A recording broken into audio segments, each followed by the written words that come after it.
what you want. You're the one I trust. I belong to you, and I'll always be around when I need some loving, baby.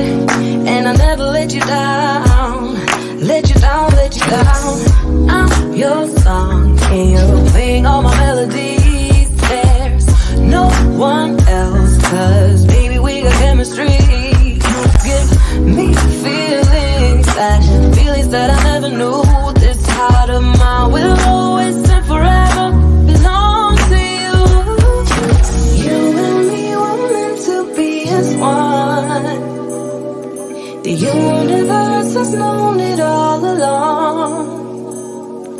Maybe this is where our story starts. Maybe it was written in the stars, written in the stars. You will be forever, yeah.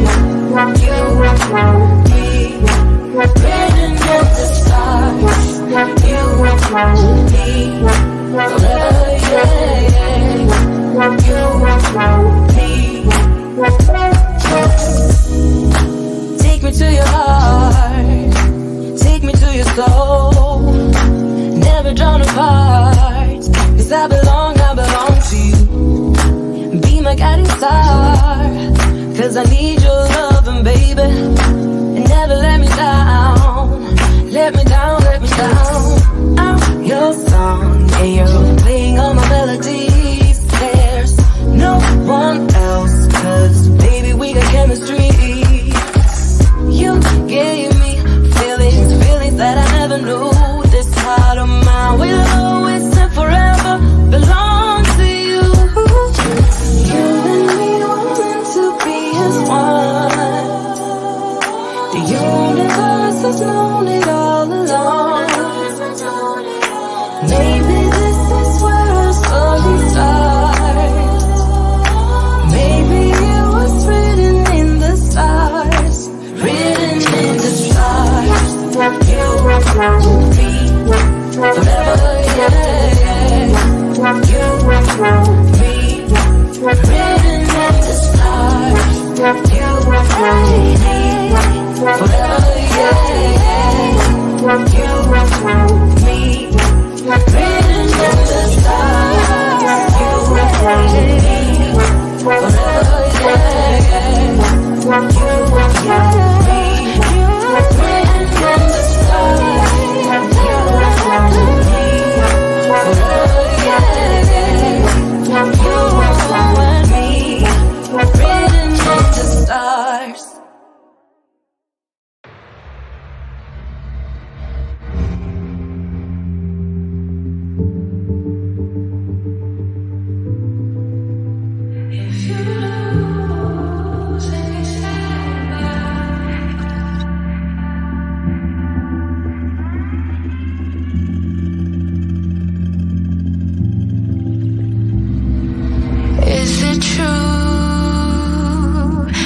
Actually think of me as less than you.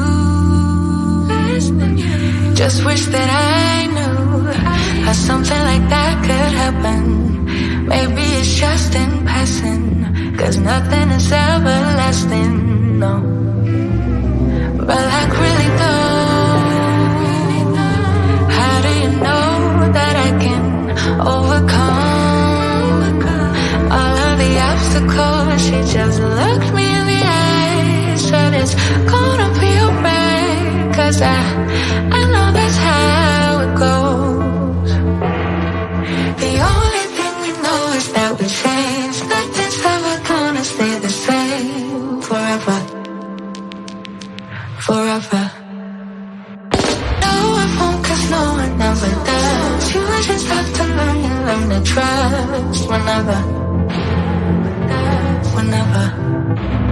As blue as the sky above you, it's true that it won't end this way. If you lose and get sad about it, just know it's gonna go away. It doesn't make sense for somebody else.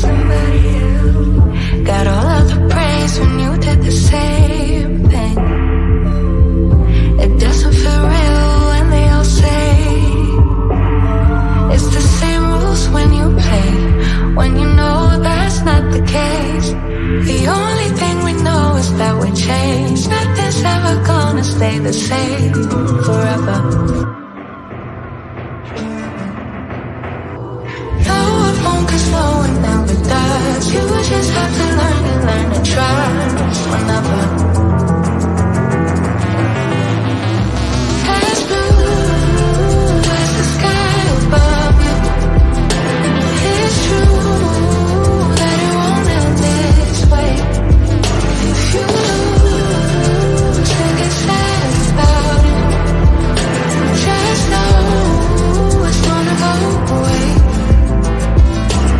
As blue as the sky above you, it's true that it won't end this way.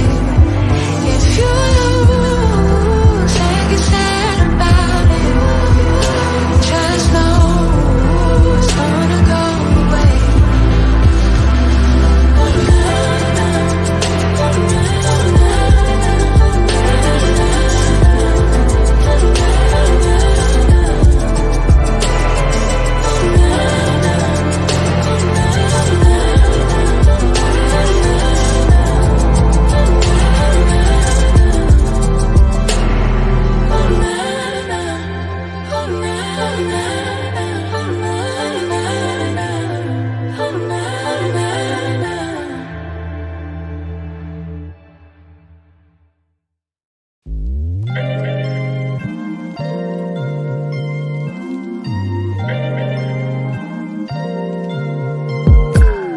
I'm telling you that there ain't no other way. Pack your bags and then you will go away. I'm not gonna be begging you to stay. Said maybe if you asked me yesterday, I would handle this differently. Things are different, I'm a new me. That's not gonna happen. That's not gonna happen. That's not gonna happen. So even if you're asking, even if you're asking, 'cause I do what I do, and it's time for something new, yeah. Gotta know when to let go, gotta know when to let go, gotta know when to let go. Sometimes giving up can make you grow, can make you grow, can make you grow.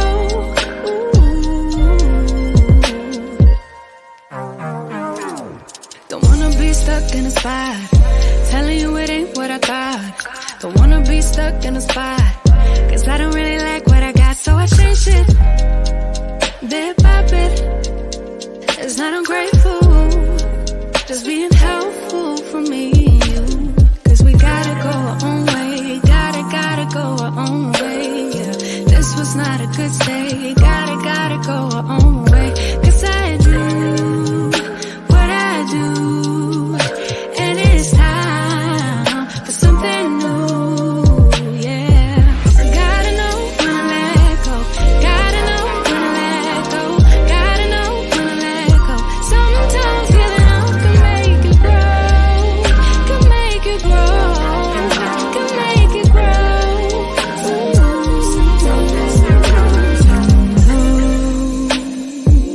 I don't appreciate the chase. Now there's nothing here for me, yeah.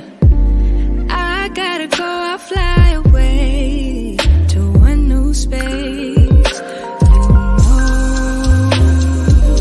I don't appreciate the chase. Now there's nothing here for me, yeah. I gotta go, I'll fly away to a new space. 'Cause gotta know when to let go, gotta know when to let go, gotta know when to let go. Sometimes giving up can make you grow, can make you grow, can make you grow. Hello, welcome to the Mature Topics Podcast, the podcast where you can agree to disagree respectfully if you can't see eye to eye. This is the podcast where we have uncomfortable conversation, but necessary conversations, right? To address certain things. We also bring experts to the panel to help bring some much needed insight on different areas and different topics. So tonight we definitely have an action-packed show for you. But before I even get started, I want to take a time to salute the Facebook group, the Mature Topics Facebook group. Definitely, if you're not a member of the Mature Topics Facebook group, you need to. It's been growing. Today we reached a milestone. We hit 100 members. So I do want to salute to all the Mature Topics podcast listeners in the building. Definitely. Now, before we get started, okay, and I introduce the topics, definitely want to take care of some bills. Feel free to support the show. Hit the Cash App, Koron, Pierre. You can also send a PayPal donation. Links in the description as well. Definitely support the show to help us grow. And if you don't have any money to send, you can also support by hitting that like button, subscribing to the channel, and even sharing the show also helps. Okay, so let's get into these topics. So tonight we have two really good topics, and we have a special guest helping us unpack one of these topics. So the first topic is sexual health and why people neglect their sexual health. That's the first topic, right? The second topic is we're going to be talking about Rhode Island State Senator Tiara Mack and her twerking for votes video that seemed to be getting a lot of attention on the internet. Definitely, if you want to chime in on any one of these topics, hit the link in the description to join the show. This is an open panel discussion. But before we even do that, I would love to give a nice introduction to our guest tonight. So we have a special person who actually came in contact with in the Mature Topics podcast Facebook group, and her name is Dawn Trotter. She is a spokesperson for the Department of Health Stop With Me campaign, and she's doing some amazing work in the community. But we have in our group, we have a lot of people who chime in and post interesting content. And we have one of our guests anonymously post one day that they actually were infected with HIV, and they are married and they didn't let their spouse know about their diagnosis. So, a lot of the group members came, they chimed in, and, they gave some support to our fellow Mature Topics podcast group member.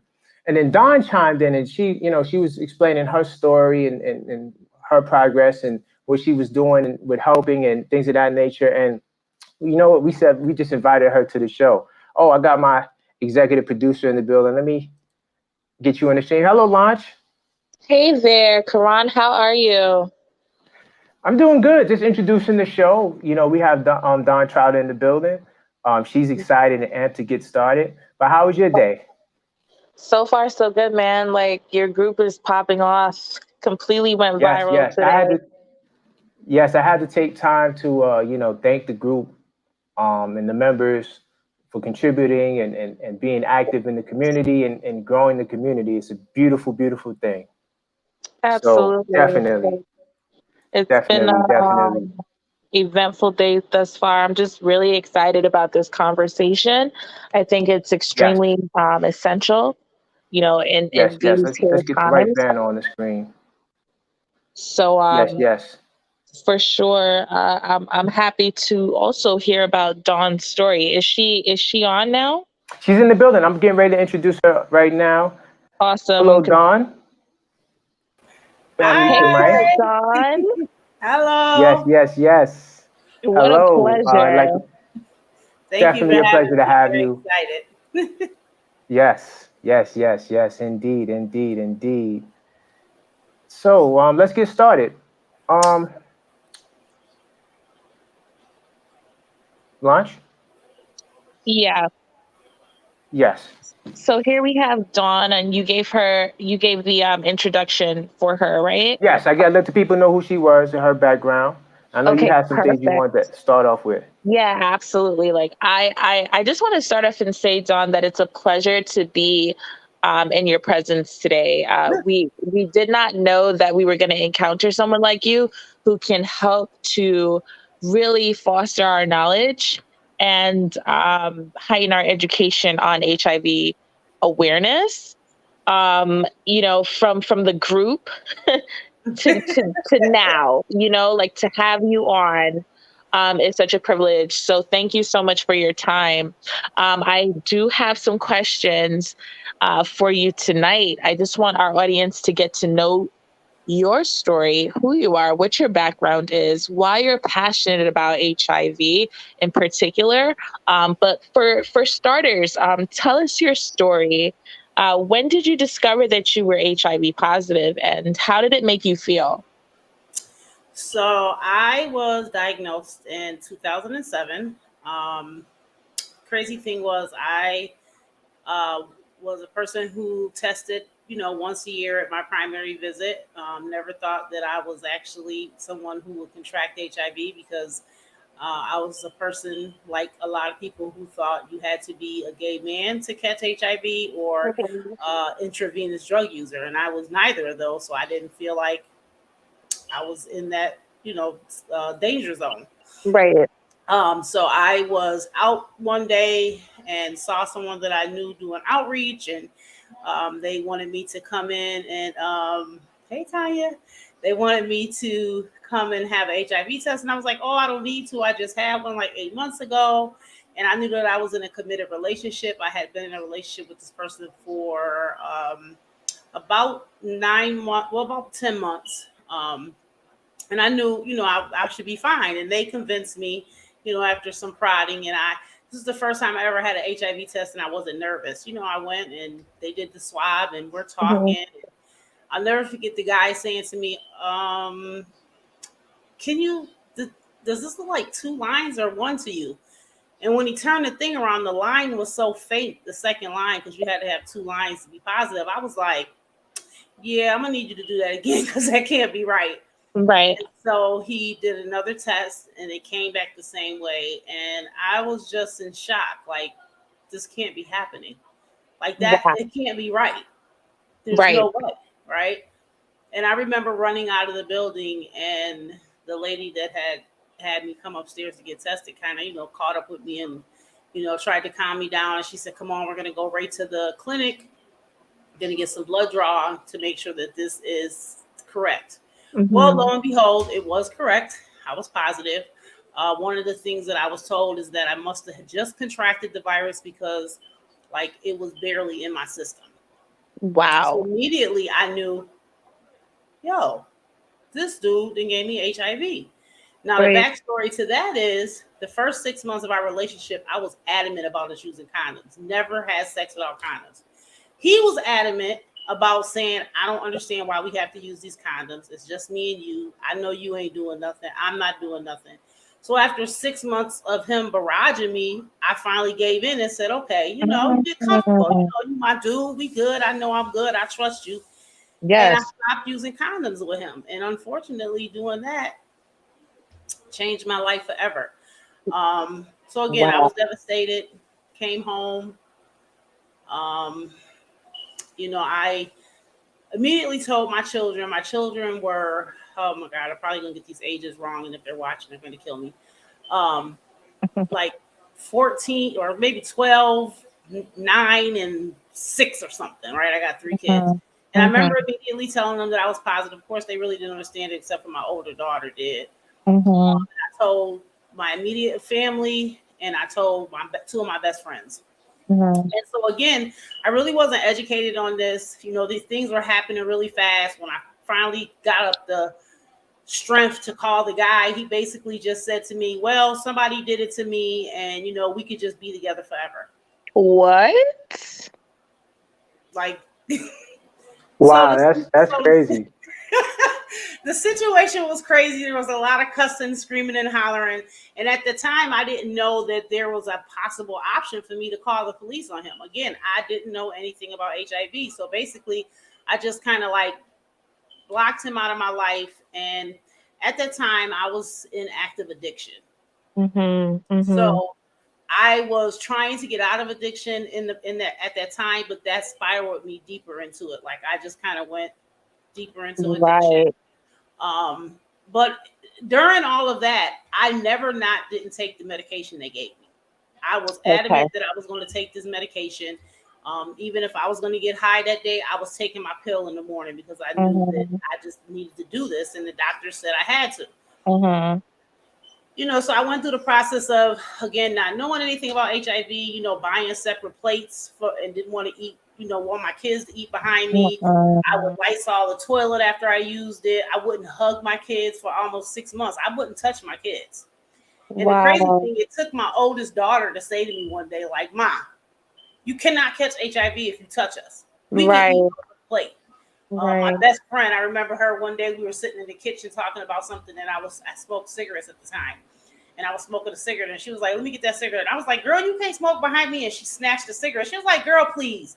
So, it took other people to kind of like snap me up out of it. About 2 years into my diagnosis, I always say the fog kind of cleared, and I realized that I wasn't going to die. And I had a social worker who saw something in me that I didn't see in myself, and he sent me to this training. It was called a Training Consumers on Quality, which they call consumers people who are HIV positive. And it just opened up a new world to me. It just let me know that, I had a voice. I was in charge of my own care. And that I needed to be advocating for myself and others, because there were people out there who were dying because they were scared to take their medication, or didn't have any support systems, or were in abusive relationships and were afraid to tell the partner that they were positive, right? Like all of these things I knew was going on around me.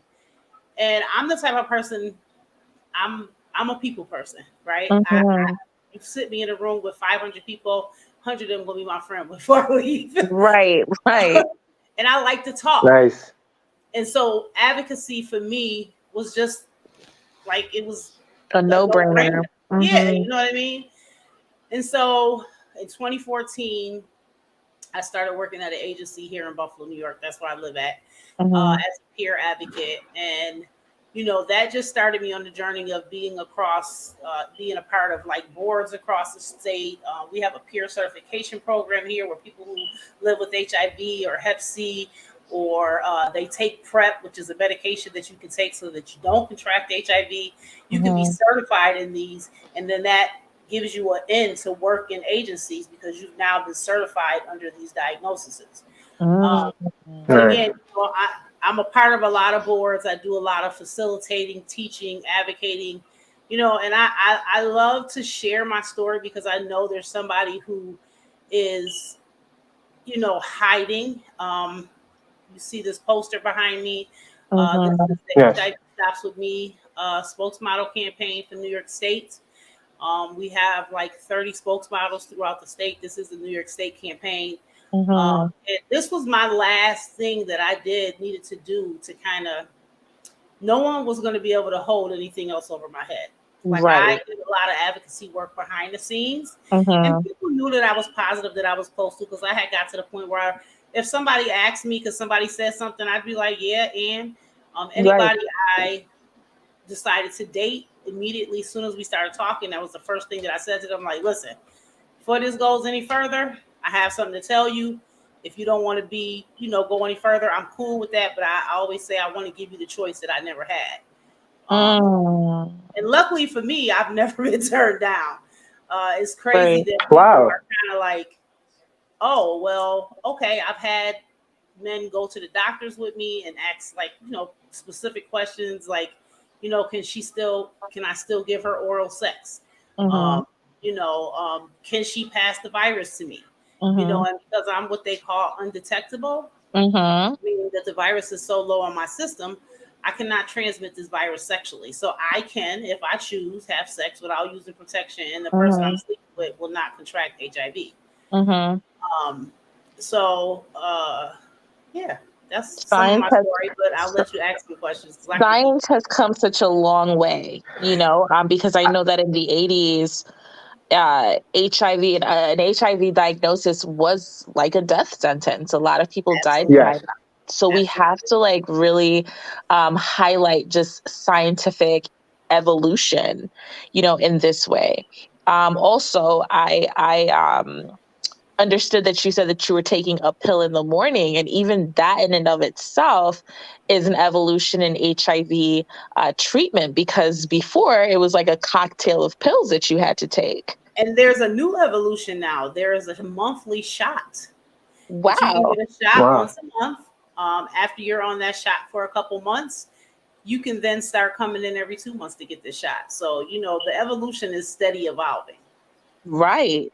Now, I know that you mentioned, about your transparency regarding your status. You were a people person and you didn't really let your diagnosis hinder you or prevent you from establishing relationships or keeping quiet. But for other people who may be struggling with their diagnosis, um, how can they overcome the stigma that is attached to um, HIV?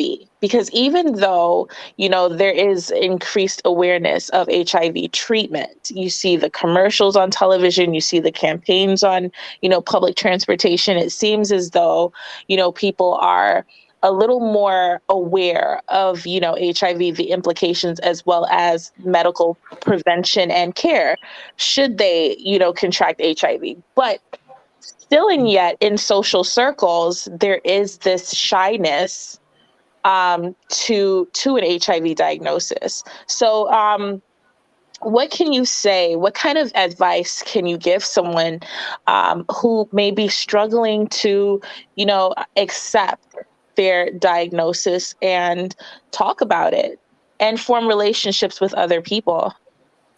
I mean, again, like you said, for everybody, it's going to be different. But, somebody that's newly diagnosed, which, part of my job is to meet with people who are newly diagnosed. And, one of the first things I say to them is, it's not the end of the world right now. You can still live. You can still get married to someone who's negative. You can have a baby and the baby will be negative. Like, your life does not end. You have HIV, but HIV is not you. And, I tell people, you, first of all, don't have to tell anyone that you're HIV positive, right? But I do say if you're going to be sexually active with people, you should give them the choice, right? But I say do it when you're ready. Don't feel rushed.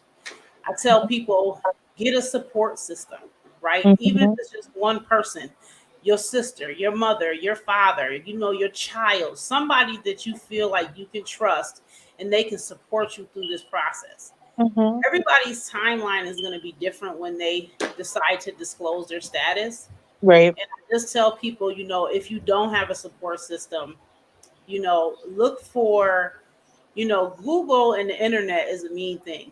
And you can Google up HIV support groups and they'll pop up and you would be able to link with people all over the country who could support you, talk to you about their journey.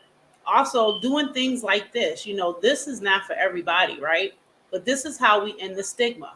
We put a face to the diagnosis and we put a face that looks like us. Right. For the longest time, the reason I didn't think I would be a person who could catch HIV is one, because I didn't see people like me.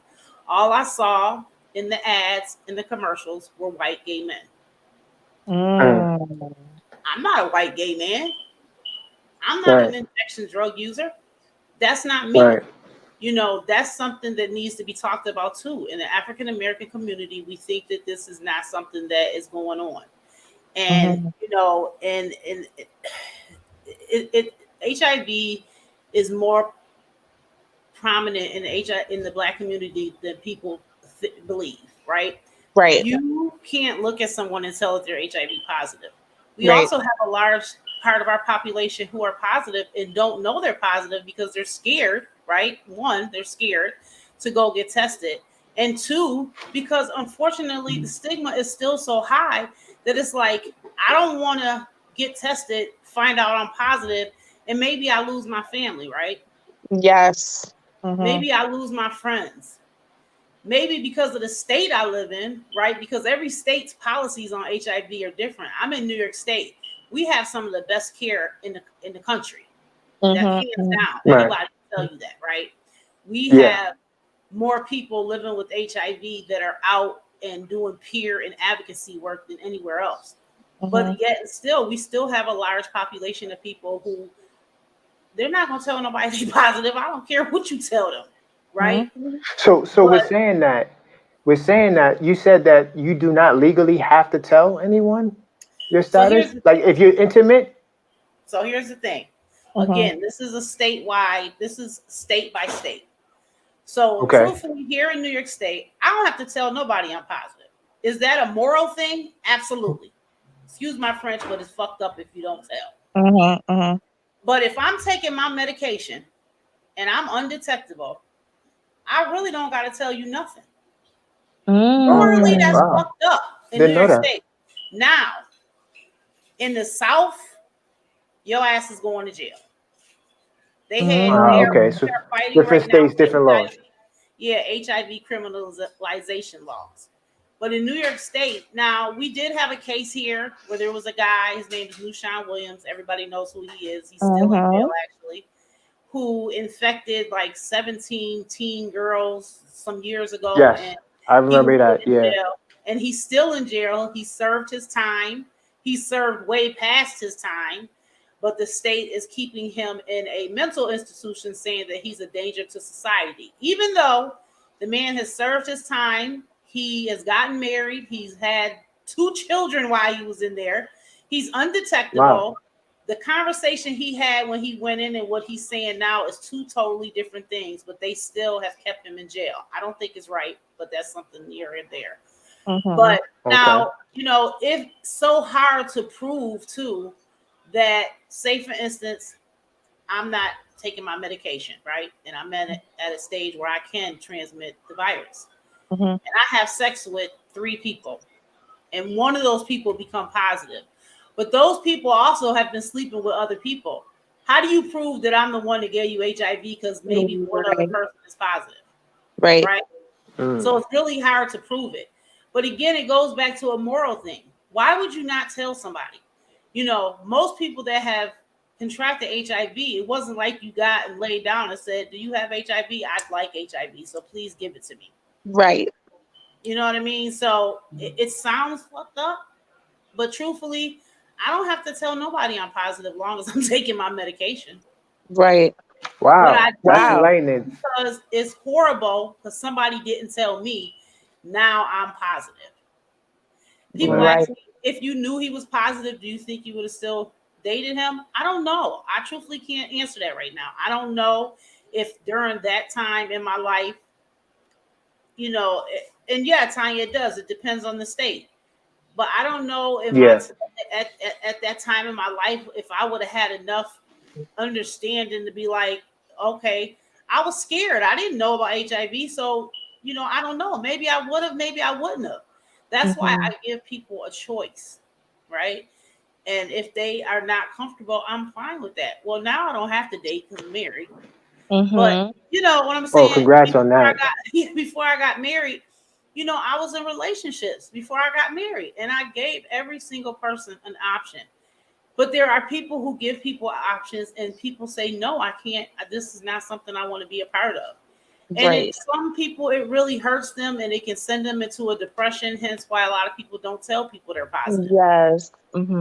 So it's you know what I'm saying? It's you damned if you do sometimes, and you're damned if you don't. But talking about it again, letting people know in every community that it can happen to you. HIV is happening to people that are 77, people that are 12 and 13. If you're having sex unprotected, you're at risk for catching HIV. If you are an IV drug user and you're sharing needles, you're at risk for catching HIV. Now, that leads me back to, there is a medication now that people can take. It's not just for gay men. It's for anybody who feels like they're at risk for catching HIV. It's called PrEP. Okay. And this is a 1-a-day pill that you can take, and they also now have that in a shot form. And as long as you take this medication every day, if you come into contact with somebody who's HIV positive who has not been taking their medication, and this is sexually, you won't contract HIV. And just because somebody's married, don't mean they can't catch HIV. That's an absolute truth. That's why people should. Yes. You know how many people have come into my clinic and are married and don't understand how they call HIV because they've been married for 20 years? Yes. People do step out of their marriage. And it's not always a man sleeping with another man. It could be a man sleeping with another woman, or a woman sleeping with another man, or it could be a man sleeping with a man. Mm-hmm. So people kind of get real comfortable with, oh, it don't happen if I'm married. That's not true. At all. It can happen if you have That's a great point. sex. Right. Marriage is Great not point. a prevention, says Maria Cruz. That's absolutely true. Thank you so much I for want to salute. clearing that up. I want to salute everyone. I want to salute everyone on the YouTube chat. Thanks for chiming in. We're having a discussion with Dawn Trotter. She's a advocate for the Department of Health. It Stops With Me organization. So we're having a discussion with her. I know we got some people in the queue that want to jump in, but we just wanted to unpack some more things with Dawn before we let them in. So I just wanted to give a nice shout out to everyone in the building. Awesome. Shout out to you guys. Dawn, what lessons can you impart to others regarding your experience and how they can avoid encountering the struggles that you endured with your HIV diagnosis? First of all, I just tell people, just get tested. That's one. Mm-hmm. You know, that's just get tested, because it's better to know than not know. Right? That's one. Right. Yep. 2, understand that this is no longer a death sentence. We are now in the process of trying to figure out and care for people who are aging with HIV, who have been positive 35 years, 40 years. They 75 and 80 and aging with HIV. And when you're HIV positive, you do age a little different. And so we're now in the health community trying to figure out, how do we take care of people that are aging with HIV? So I tell people to get tested, because it's better to know than not know. Find you a support system, right? Even if it's just one person, one person. And if it's a person that you know is positive and you have questions, ask those questions, right? Ask those questions. And another thing I tell people, listen, I get it that being an advocate is not for everybody, but the more people talk about HIV, the less stigmatizing it becomes. The crazy part is, and I know people don't want to hear this, you're actually safer sleeping with me than you are sleeping with somebody you don't know their status. Because I know my status. Right. Great point. And I know that I can't give you nothing. Right. But you're more of a harm and danger to me than I am to you. Right. And Great point. The more we put a face to it, the more common, or I don't want to say common, the more less of a big bang it is, right? And so we just have to keep talking about it on platforms like this, and opening our mouths and answering the questions, and asking the hard questions, right? Because there are questions that people want to ask and they like, oh, I don't want to ask that. That's too personal. No, ask those questions, because that's how we educate ourselves. I actually have a few questions to ask you. But baby, before you go, I have one question related to that. Okay. So since you say that people should get tested so they know their status, I have this theory called the 3-phase relationship theory, where you start off courting effectively, hopefully that leads to a commitment, and then marriage. So one of the things I say when you're courting, I tell people to, and I got a lot of backlash from this, I tell people they should abstain for sex for 4 to 6 months to get to know each other. But one of the main reasons why I say abstaining for 4 to 6 months is based on what a lot of doctors and public health officials will tell you about getting tested, especially if you're sexually active. Would it be out of the question for someone to say, hey, you know, I want to go through this 6-month testing process before we engage? Is that out of the question, or does that sound like too demanding? Hell no. Listen, Okay. This is my life. If you want to be with me, we're going to make sure that we're going to be together, and we're going to be safely together. And I tell people all the time, if you got somebody that you start dating and you say to them, listen, hey, even if you don't want to wait the 6 months, but listen, before we do anything, can we both go get tested together? And they get real adamant about not wanting to do it. That's a red damn flag, and you might as well just walk away. Absolutely. I agree. Because I don't know what you got, and you don't know what I got. And why are we going to go into this both blindfolded? Right. Right. That is a red flag when you think about it. Absolutely. Why And you so Latanya agrees adamant too. about? Yeah, you know what I'm saying. And that old thing about I can't use a condom because it don't fit and all that bullshit. Yeah. Yeah.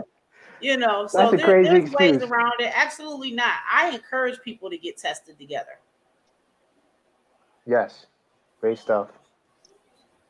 Now, Go ahead, as far as like, I know that I heard that she mentioned, well, before I ask that question, there is like this misconception that, people that are dating each other, they might both be HIV positive, that they can't necessarily reintroduce the virus to their bodies, thus increasing their viral load. Let's say, for example, they're not really keeping up with their meds or they're not taking PrEP. What do you have to say to those people? So that's not true. Mm-hmm. So if I am positive and my partner is positive, I'm taking medication and they're not. And let's say I'm the man taking the medication and the woman's not. Now, people don't realize sperm carries everything that you put in your body. So if we're having sex with no condoms and I'm on my medication is going to you also. Now we break up and you no longer getting that medication. Guess what happens? Your viral load spikes out the roof. Right. There are two types of HIV. HIV 1 and HIV 2. If you have the HIV that I don't got, and we have an unprotected sex, and one of us is not taking our medication, you can reinfect me. Right. With that. Now that's that doesn't happen a lot. Like that's like, whoa, you know what I mean? But yeah, it can happen. I had a friend who was positive. She had been called what they call a non-progressor. She had been positive for 15 years, never had to take medication because she never had a viral load. But she had enough to know, of course, that she was positive. Her partner was positive and he was on medication, hence that thing that I said. They broke up within 6 months. She had to go on medication because her viral load spiked. Wow. So there is that possibility. Now, how, it's probably tiny, but it can happen. What's the difference between HIV 1 and 2? So now I'm not strongly educated on it, but I will say this. One of them is more centralized in Africa. Okay. So the States has, and so my boss is on here, Maria, Latanya, you guys help me. They work with me. They may be able to help me with this. Okay. I believe the States has HIV 1 and Africa has HIV 2. HIV 2 is more stronger of a strand. Okay. So let me just give you this. When I first got diagnosed, my ideal was if I'm going to date someone that's positive because, I can't go wrong there, right? I'm still getting educated myself. I met a guy. He was African. He was positive. Thinking we all good. He was having sex without condoms. I remember coming to my doctor for my 3-month checkup. Okay, yes, HIV 2 is the African strain. And being so excited to tell her, like, oh my God, I met somebody and he's positive and everything's gonna be all good. And and I was telling her about him, and she was like, wait, what did you say? And I was like, he's he African, he been here for so many years. She was like, wait, you're not using condoms with him? And I was like, no, why? She was like, oh my God. And like she hit the roof. She was like, you cannot be not having unprotected sex with him. He has probably a different strand in you. And like she was like educated, and she was like adamant about don't you dare have sex with him without a condom because he can mess up your viral load and make you sicker. And so, it's a possibility, right? Does it happen a lot? I don't know because I don't know the statistics on it. I just know there's a possibility that it can happen. And that someone who dates someone who's positive and they're both positive and one's taking medication and one's not, there's a possibility that if they don't stay together or even if they're having unprotected sex, that one of their viral loads can go crazy. Right. Wow, that's interesting. Thank you so that's so why much. You have to keep taking it. You have to stay on the medication. You have to take this medication every day for the rest of your life. Or right now, once a month shot The It's turned shot, right? to every 2-month shot. But this medication I will be on for the rest of my life. Wow. And if you Wow, great, yo, were great to, stuff. I didn't know none of this. This is and if all someone new news to me. was to fall behind their medication, then what happens in that sense? Do they have to switch to a new medication? So pertaining to medication adherence, you need to take your medication every day. You can miss here and there, right? Because, sometimes people who have been positive for 15, 20, 30 years, you get what they call pill fatigue. You get tired of taking damn medication, right? Mm-hmm. But if you stop taking your medication and you've been taking your medication, your viral load will start increasing, meaning the amount of the virus that's in your blood. Mm-hmm. And eventually it's going to get so high, your CD4 count, which is your blood count, is going to get low. And so here's where the difference between HIV and AIDS comes in. Everybody that's HIV positive does not progress to AIDS. Right. You only progress to AIDS if your CD4 count goes below 200 and you get an opportunistic infection, meaning like pneumonia or PCP or something like that. So if you play around with your medication and you stop taking it, now you got all that stuff going on. And eventually you're going to probably get sick because then now your body can't fight off nothing. And then you get an AIDS diagnosis also. And once you get an AIDS diagnosis, you can come back from that, right? Your body can get better. You can progress back to feeling great, but now you are stuck with that AIDS diagnosis. You can never get rid of it. Also, if you take your medication, then you stop taking it, then you take it, you have a chance of starting to build resistances to the medications.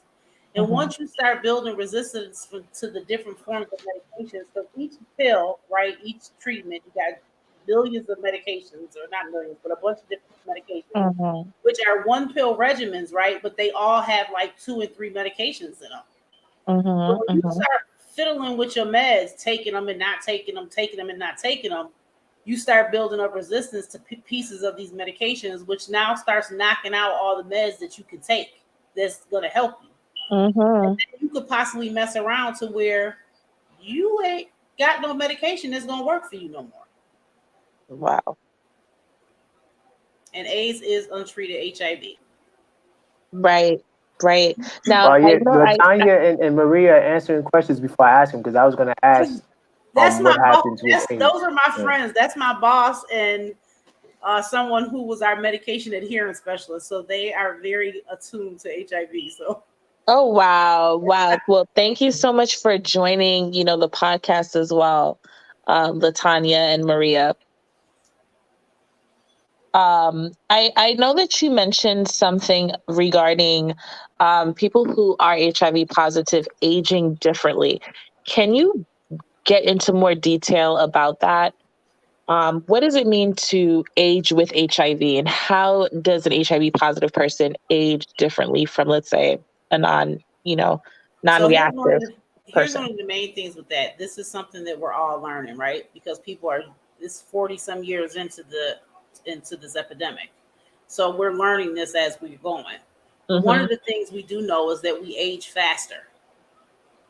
Now, I know I look beautiful and I don't look like I'm about to be 50 in October, but we do age faster. Okay. And some of the other things that we don't know and we think might know is that it increases like our bone health becoming fragile, brittle bone syndrome. There's been studies on HIV, long-term HIV survivors being more prone to dementia.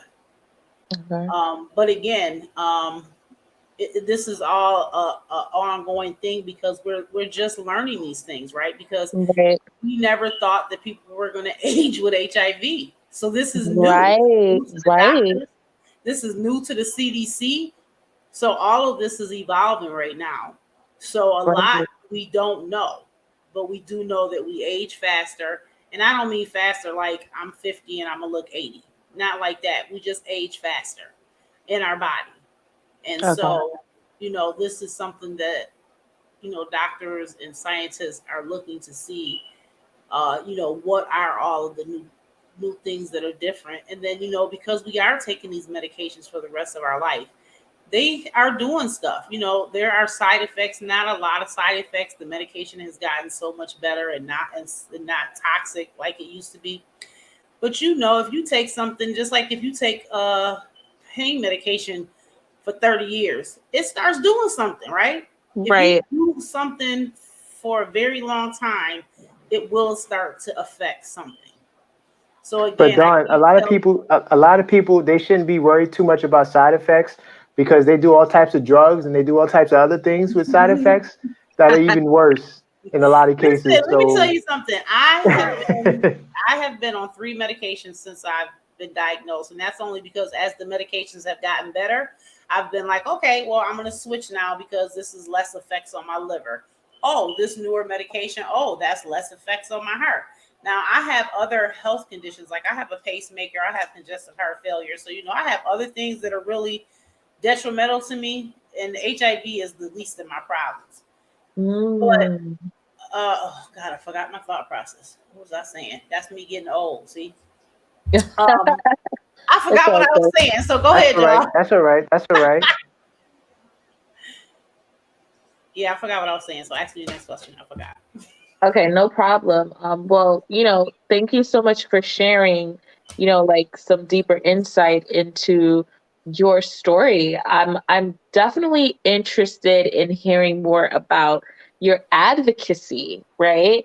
So the light at the end of the tunnel for you, I guess around 2009, that's when you became an advocate. Because yeah, I know that you indicated that you came out of the cloud like 2 years after your diagnosis in So, 2007. so I don't want to say I was an advocate in 2009. And Okay. 2009 is when I came out of the cloud. Like, listen, I Okay. got to learn about this disease. I have Right. to see what this disease is. And in the process of me learning and being sent to different trainings and stuff, I Hmm. started networking with people who were advocates in this work. Hmm. And I realized this is something that I can do. Like, I want to be able to have a voice and I want to be able to support people who didn't necessarily have a support system like I did when they are diagnosed. You know, I heard stories of people, you know, like I left this out, but, you know, I tried to kill myself twice. You know, Mm. there are people who are doing that and succeeding. Wow.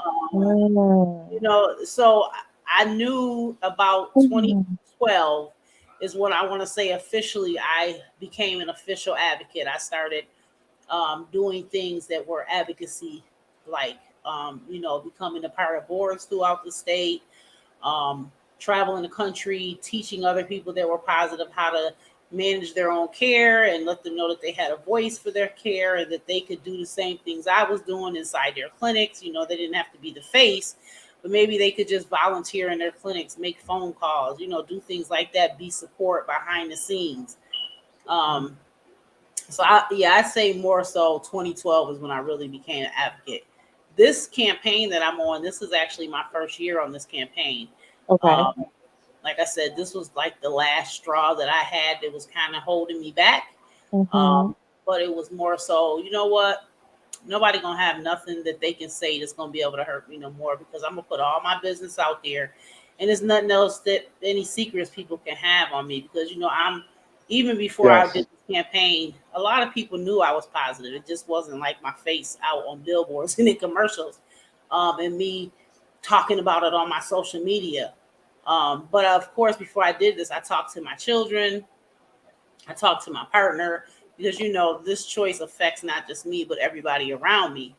Um, but it was like a freeing moment for me because I had been doing so much advocacy work behind the scenes, you know, working with people who were newly diagnosed or who had been diagnosed and were having issues taking their medication, you know, because at the end of the day, we forget that people that are HIV positive are people and they have other problems too. And Right. taking a pill sometimes is not the most important thing.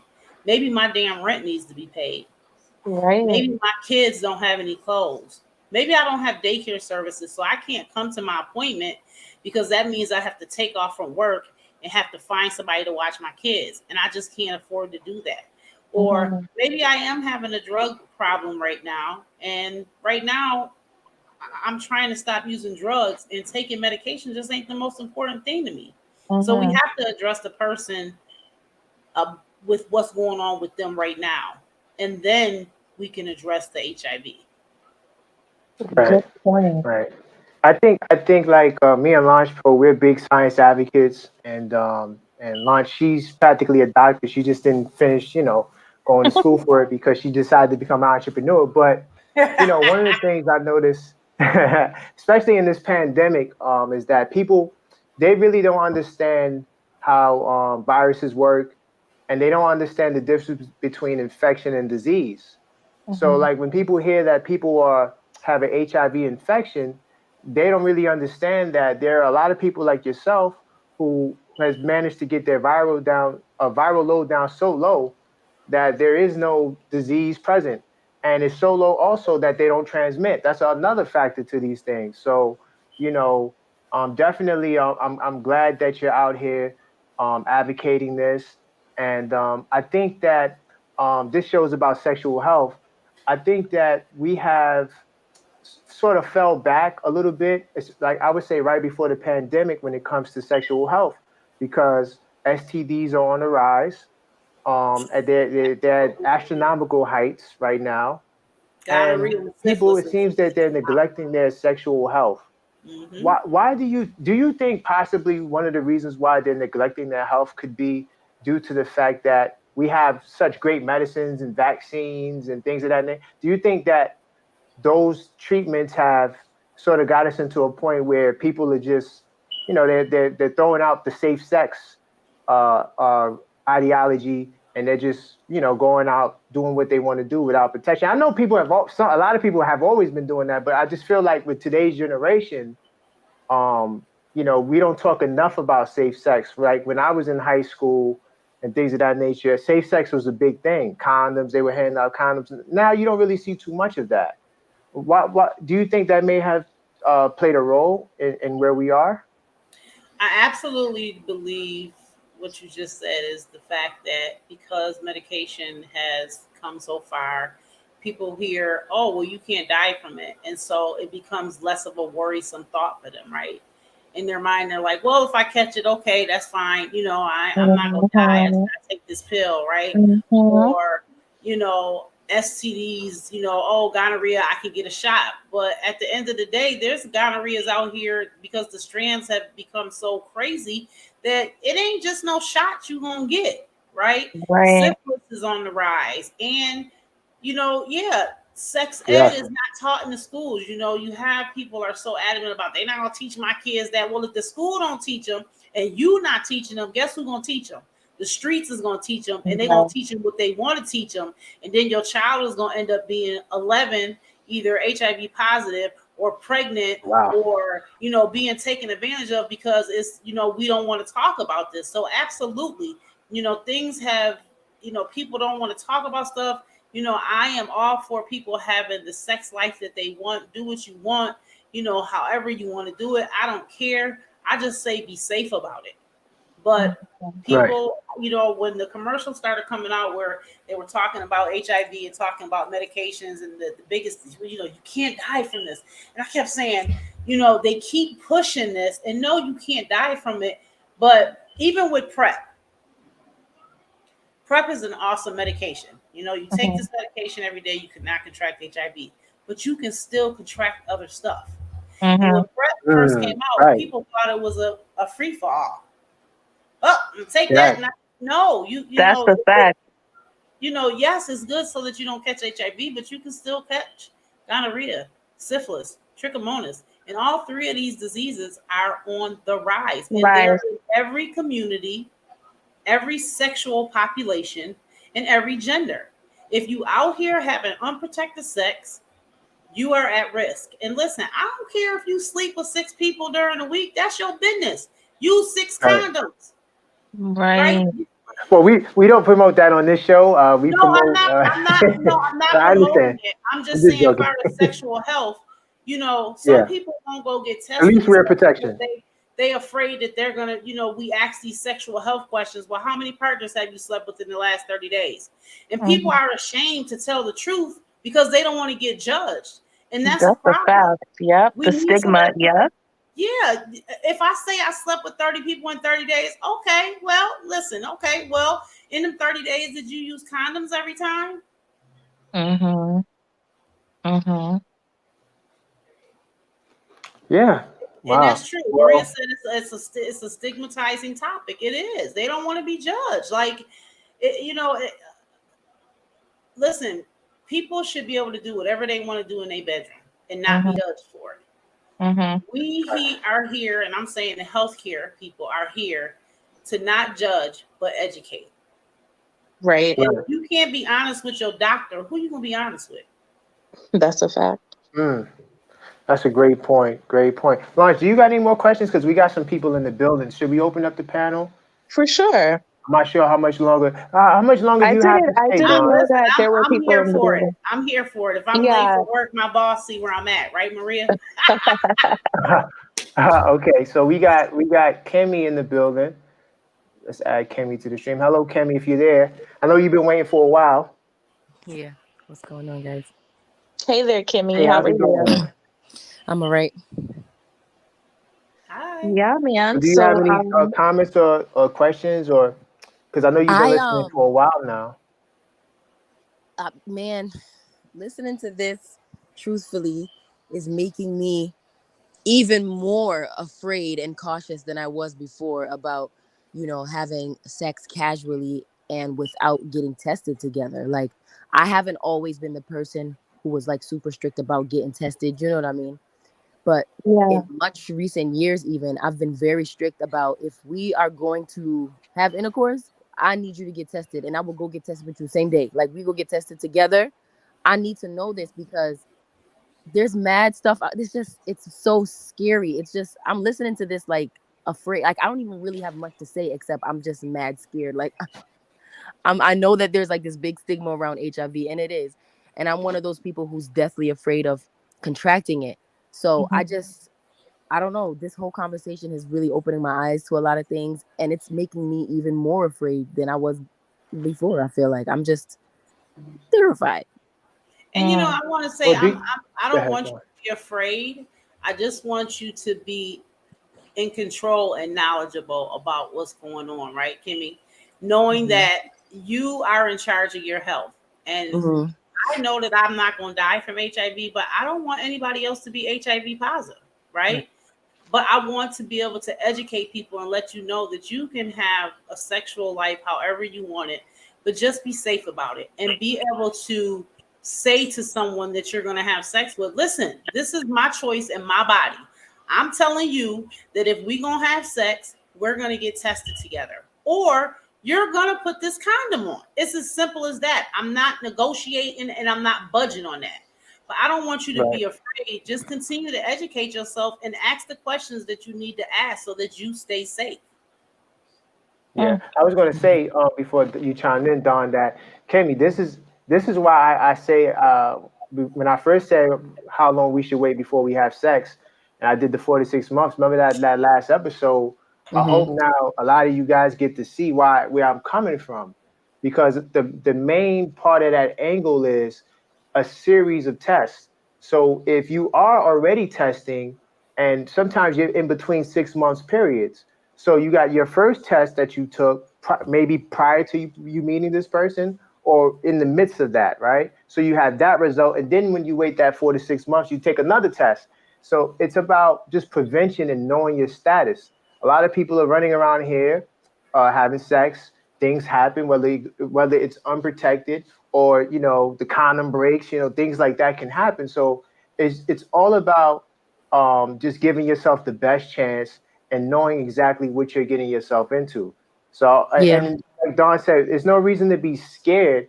We just have to have conversations like these because this will help us it will help us better navigate the landscape. So now Mm-hmm. going into our next relationships, we can make better decisions.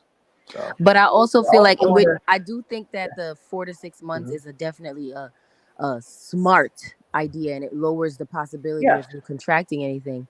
However, sometimes within those 4 to 6 months of you making a person wait, or y'all both waiting together, either one of you may go out and have sex with someone else, and then maybe the 4 to 6 months have to restart in a sense. You know what I'm saying? Yeah,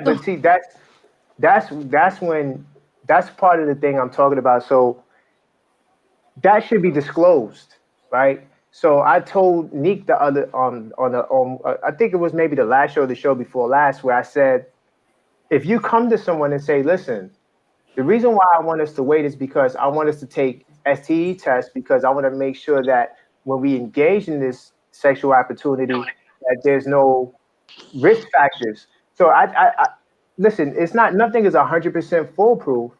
It's all about giving yourself the best odds and the best chance. And if, like Dawn hinted towards earlier, because I asked her this question, does this sound crazy or unreasonable? You know, hopefully it's a person that's level-headed, you know, and typically, like I say, if that's the right person for you, that person will be willing to wait and do what you got to do, you know, do what they, you know, what's best for the union, right? But I want to introduce Sherry. She also just chimed in. Hello, Sherry. I know you've been waiting for a while. Hi, everybody. How are you? Hey there, Terry. Good, good. So what's going on? What's been your thoughts? I know you've been listening for a while. My question, I have a question actually. Is it Dawn? Yes. Hi, Dawn. Yes. How maybe I chimed in a little late to hear this piece, but how did you contract HIV? I contracted HIV from someone I was in a committed relationship with, who unfortunately knew that they were positive. And for the first 6 months, we used condoms. I was very adamant. And then, you know, he was very adamant about not wanting to use condoms. And, you know, at this time, I was a person who thought you had to be gay to catch HIV, or someone who had to use intravenous drugs. And I knew that I wasn't that. And I kind of trusted this person, right? And then, unfortunately, 9-10 months down the line, I went and got tested. And I had just got tested right when we first started dating, and I was negative. And when I tested positive, they told me that I had to have contracted the virus in the last 3 months because it was so low in my system. So I immediately knew. And when I asked him, he basically said to me, well, somebody did it to me, and we can just be together forever. Wow. Wow. Every time Did say you that, end up I just staying with him? Absolutely not. Okay, I wasn't sure. Wow. I mean, So, the anger and anybody betrayal watching? you must have felt, you know, it's just paramount. My goodness. Right. Salute to everyone watching. If you are watching and you want to join the panel, you can. If you want to ask Dawn a question, or if you just have something to say, the link is in the description. I will also post it in the comments. Definitely come join. This is an open panel discussion, and you know, we definitely want to hear what the people have to say. So, Dawn, as far as like your advocacy, what kind of work do you do specifically, and how can someone that might be seeking your services seek you out? So if you are in the Buffalo area, I'm going to say this. I work at a clinic called Evergreen Health. You can always reach me there. My email address, trotter.dawn at yahoo.com. I'm on Facebook. You know, I am open to anybody reaching out to me, Facebook, Instagram, whatever. And I do a lot of events where I go out. Like this summer, I was at our Juneteenth event, our Pride event, where I table. You know, I try to go to, like, when churches do health care things, you know, we try to go to things like that with information to answer questions. So I'm usually out in the community a lot. Did I answer your question? Absolutely. Thank you so much for that. Okay. May I ask you a question? Sure. Can you hear me? Yes, I said sure. Go ahead. Oh, yes. So my question is, for a person who does not have HIV and they take medications like PrEP prior, does that prevent them from getting HIV? So yes, if a person is not positive and they are taking PrEP, which is a medication that you can take to combat catching HIV, long as they're taking that medication the way that they should every single day, or they now have a shot that you can get for PrEP, which is once a month. As long as they're taking that medication, yes, that will, you know, stop them from contracting HIV if they come in contact with someone who is positive and who is not taking their medication, and they have a viral load that's high enough for them to be able to transmit the virus. So yes, PrEP is a medication that you can take to stop you from contracting HIV, but it does not stop you from catching gonorrhea, syphilis, chlamydia. That is strictly to stop the transmission of HIV. Okay, and also too, if you stop taking the medication and you've not ever contracted HIV, it doesn't like do anything. I'm sorry, say it again. If you stop taking the medication and what? If you stop taking the medication and you have not already had HIV, you will not, like, I don't know, because you said that for a person who has it, it helps to, if they stop taking their medication, their viral load increases. But for the person who does not have HIV, if they stop taking the medication, nothing happens. No, you just are at risk for catching HIV. If you stop taking the medication, you just lost that layer of protection that you had. That's all. Mm-hmm. Right. Okay. But I mean, you lost the layer of protection with dealing with a person who may have HIV, but it doesn't increase your chances of getting HIV now that you are no longer taking that medication and no longer dealing with the person who has HIV, right? No. So, and maybe I'm misunderstanding what you're asking me. So if you're on PrEP, and that means you're negative, and you stop taking PrEP, the medication PrEP doesn't do anything because you stop taking it. Again, you just lost your layer of protection. If you're someone who's positive and you stop taking your HIV medication, yes, you are gonna start possibly getting sick because your viral load is gonna rise. But is the PrEP medication going to do something to your body because you stop taking it? Absolutely not. But of course, every medication has a side effect. So I don't know of any side effects, but I'm just saying, but it's not going to, like, if you stop taking the PrEP, you are now at a higher risk of catching diabetes or something. No, it's not going to do anything like that. Okay, I understand. Thank you. You're welcome. Yes, great stuff. Definitely, family. I think Travis in the comments, and he's like an advocate for marriage. But one thing that I definitely want you to know and others to know is that marriage is not a preventative measure for HIV. You can still contract HIV. In marriages. There's a lot of women, there's a lot of men who were betrayed by their partners, thought that they had a committed relationship, a monogamous relationship, were married, like Dawn said, for a number of years, and they ended up contracting HIV. So with that being said, it's not a matter of just, being married, but even in some marriages, there's a health plan in place where you get tested every 6 months. There are couples like that who get tested every 6 months in their marriages. So it really is not about signing, a document, a government document to say that you are married and you have a marriage license. That does not protect you. A marriage license, a piece of paper, does not prevent you or protect you from HIV. Yes.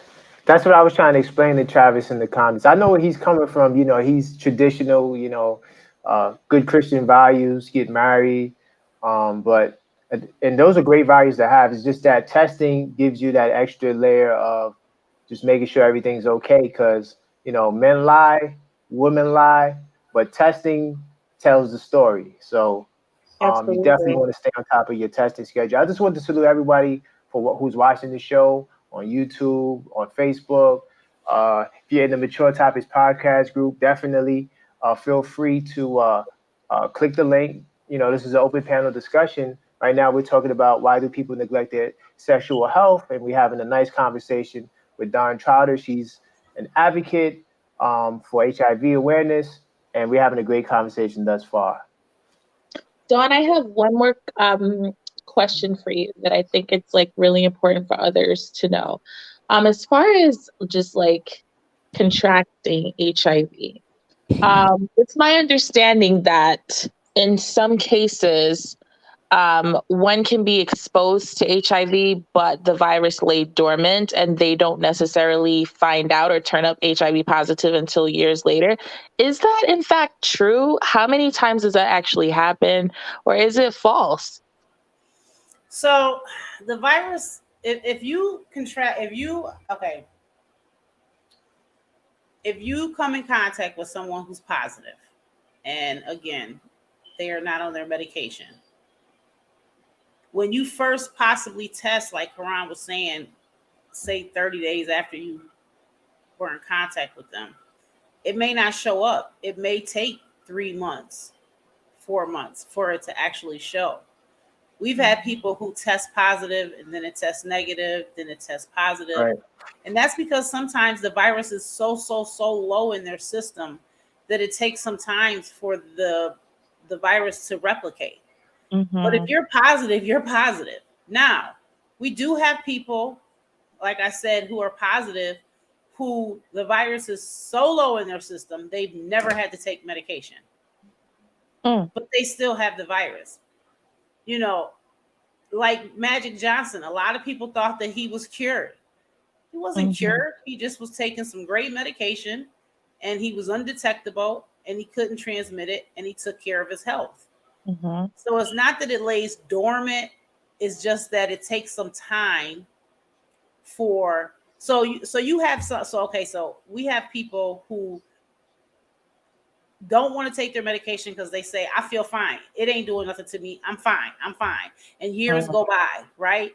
And then eventually their system can't fight it off because their viral load has gotten so high that they get a common cold, which turns into pneumonia.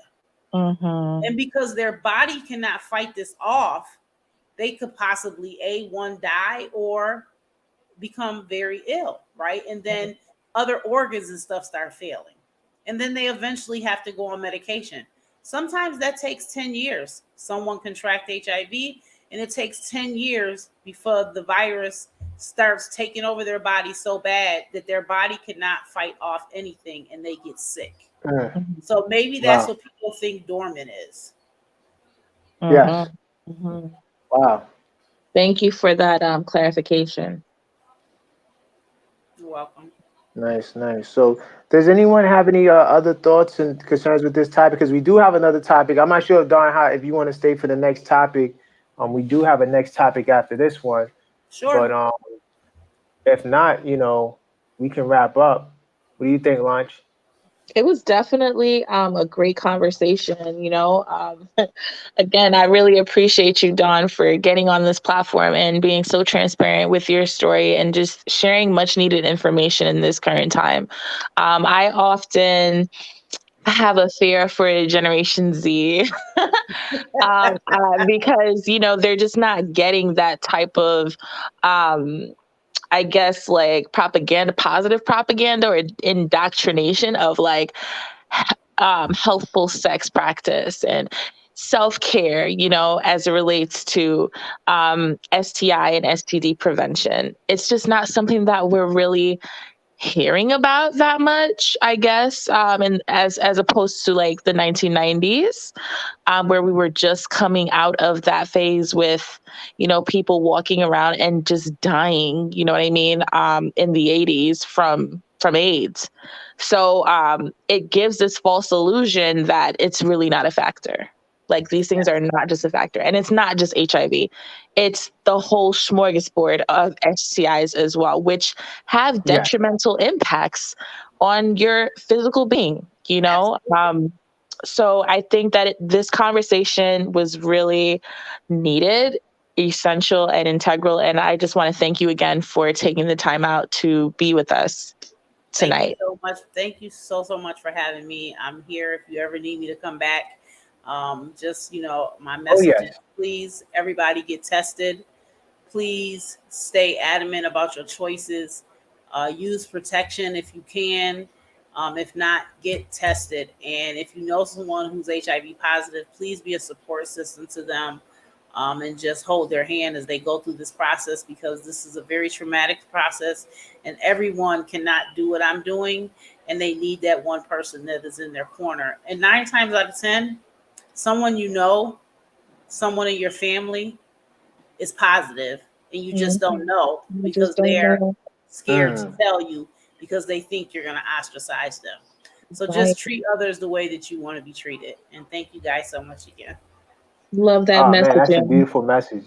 And salute to you, Maria. No, thank you for checking us out. You know, we're here every Thursdays. We try to have these grown, mature, adult conversations, things that are necessary for people to get, talk about, because these things go unspoken about, and that can lead to a lot of other trauma and lies and deception. So we don't want to give people, make them feel like they can't express themselves if they are going through a situation where they're HIV positive or have some other, STI or something like that. So, and also, like I said, just understanding the difference between the disease and the infection and transmission. So understanding that is vital too, because just because someone is HIV positive doesn't mean that they have AIDS, or their viral loads can be so low that it doesn't really affect them. So we really have to educate ourselves with this. And honestly, it makes me happy to know that there is hope for people who take the right steps after they do after they are infected with HIV. That if you take your medication, you keep your viral load low, that there's room for you to date and find someone new. It's not like a death sentence. And I thought that before this show, that it makes that, Dawn, you might have had a hard time, but you said that, hey, you were open and honest, and a lot of the guys you were seeing didn't have no issues with that. So let that be some inspiration for somebody going through something, to know that this is not a death sentence. Get tested every 6 months, know your status, and if there's a medication or some sort of treatment you can take, jump on it. Don't delay, don't wait. No, and the majority of all people that I know that are positive, their partners, their husbands, their wives are 9 times out of 10 negative. So wow. There's not a lot of, well, maybe there is, but the majority of the people that I know, their partners are negative. So, and they're having children who are negative. Right. Yep. Yeah. But thank you guys so much. I really appreciate you. I'm going to hop off. I might listen in while I'm getting ready for bed to your next topic, though. Yeah. Feel free to listen in. Yeah, no, you did more than enough for us tonight. And is there anything, I know you said you want that people could email you. Do you want me to put your email address in the description? You can. Perfect. Okay. Can, absolutely. And we will also do a follow-up highlight to this conversation as well in our official Mature Topics podcast community, which you are a member of. Thank you so much for supporting. Yes. And if you're not a member, the link is in the description. Join the group. The group is growing. We will be at 1,000 members before the end of the summer. So join the group. All right. Good night, everybody. Good night. Take care, Dawn. Right. God bless. Bye-bye. God bless. Dynamic powerful show. Powerful. Yes. This is what the Mature Topics podcast is about. Definitely happy that she came in. We got her in last minute. Beautiful stuff. Shout out to Latanya, who just joined our group. Thank you so much for the support, girl. Nice. Salute, Latanya. We appreciate you. Wow. So, what a show. What a show. So where we at right now? I'm mind blown. Again, it was like really necessary for us to talk about. And it all started with the post in the group that went viral. And,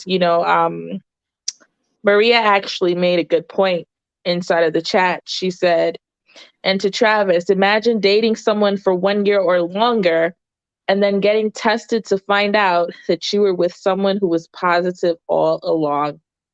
And that scenario really did play out in our group with the anonymous poster who knew that he knew he was HIV positive, and he married his wife. We don't know how long they've been married for, but he indicated that she doesn't know, and they've engaged in unprotected sex several times. So she will be that statistic. She will be that person, that wife who was with their husband all along, and was, unbeknownst to her, she, was exposed to HIV and contracted HIV from someone who should have been open, honest with her.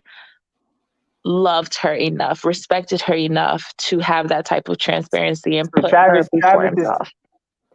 he's hell bent on saying, I never said not to test launch low. So what are you trying to say, sir? Get on the panel, man, so we won't misinterpret you, because you took issue with the whole 6 months, 4 to 6 months waiting, getting your testing in, because his stance is you need And to be here's the married. thing, not everyone desires to get married. Not everyone Right. Subscribes to that ideology, Right. So even still, like, me personally, I understand that we don't live in a cookie cutter society. We're not a communist nation. We don't live in a communist world where everyone is just doing everything homogeneously. No shade to, other nations that might be communist. But what I am saying is that we have diversity and everyone has their own individual pursuits. And so there still has to be education and empowerment for those people who do not subscribe to marriage. You know what I mean? We still have to look out for them. Latanya I says think he thinks Latanya if hit it on people the get nail. married, all will be fine, and that is not the case. And it's definitely not. Though That's I not the case. Right. Though I understand where Travis is coming from, because again, like, he has more traditional views, and marriage is a beautiful thing. Like, I'm not going to sit up here and say that it is not. Of course. In We're one about to get context, married. right? So from that angle, I could definitely empathize, but at the same time, I can also see things from other people's views. And realistically speaking, HIV does not discriminate again. It does not matter if the person is married, divorced, single, in a relationship. There still has to be proper education, prevention, and self-care for everyone, regardless of their relationship arrangements. I feel like that is why I was saying that I'm so afraid. Like, I'm so afraid to like date or even meet anyone, or like, because you can catch it in a marriage or in a committed monogamous relationship, because people are not trustworthy. People are honest. Even if you think you're the most honest person in the world, and even if you think your partner's being honest, there can be also that one slip up. I don't know. I feel like it's kind of silly to let things like this like hinder you from moving forward in life or whatever. But I feel like for me, it really does. I'm terrified of meeting someone who I think is so honest, and Jesus, God forbid, you know what I mean? And then now I don't even listen. Wait, This hold is on. scary. We got Travis in the building. We got Travis in the hold up. We got the guy who's creating all the smoke in the chat. Let me switch the banner back. Travis, go on, man.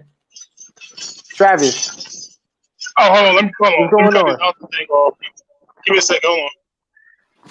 Okay, we give you. I saw you chime in. I needed to get, because you was causing a lot of chaos in the chat, brother. What's going on? Okay, this is what I'm saying, right? Mm-hmm. So I say we should wait till marriage. Y'all say 4 to 6 months.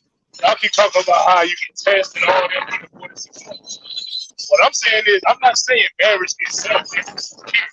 What I'm saying is, with nothing being 100%, if you commit with somebody who's committed with you and they're willing to wait till marriage, you're less likely going to go have BS than you would if somebody you just having sex with no real commitment involved. That's what I'm saying. You can still get tested before marriage. You can get tested after marriage. But to sit here and say, we just wait 3-4 months and all that, and then like the lady said before, somebody could go out and have sex within that 4 months, and then you got to start all over again. So what's the point? That's what I'm saying. But that kills your own argument too, because you could get married to someone and they could have sex with someone else too. Doesn't stop all right, that. but what I'm saying is, no, that's true. Nothing's 100%. But my point is this: if somebody's willing to wait, actually wait until you're married, I'm pretty sure you're less likely than somebody y'all just having sex, casual sex. Now, nothing's 100% at all. But if somebody's willing to wait till marriage, I'm pretty sure it's less likely you'll get BS than you would just casually having sex. That's what I'm saying. I'm not saying marriage itself is secure. But Trav, so we know keep it 100%, Trav. Keep it 100%. Who is waiting to marriage in 2022? Give me the statistics of married couples, of people waiting for marriage. Like, that's not a realistic proposal to tell adults in 2022. No one's gonna listen. No, to I that, get it. brother. I get that. I get that, bro. But that's my point. So let's stop being fake and act like we're looking for solutions when we too horny to really try to make a real commitment. What's the point? Like, if we still gonna have sex, and if we're still gonna have sex, you can wear all the condoms you want. You I still can think what catch something. Travis is saying is that if everyone just decides and chooses to be committed and honest, I guess, then we wouldn't have to, because that is the solution. Like what I'm saying. But a lot of people don't want that solution because they don't want to be committed. I think that's what he's saying. Yeah, that's what I'm saying. Like, I could sit here and say, "Oh, we'll wait 4 months and all that," and then, like you said, somebody have sex, cool. Like somebody, like I said, somebody can have sex on you if y'all say y'all want to wait. But the point is, You're breaking up, brother.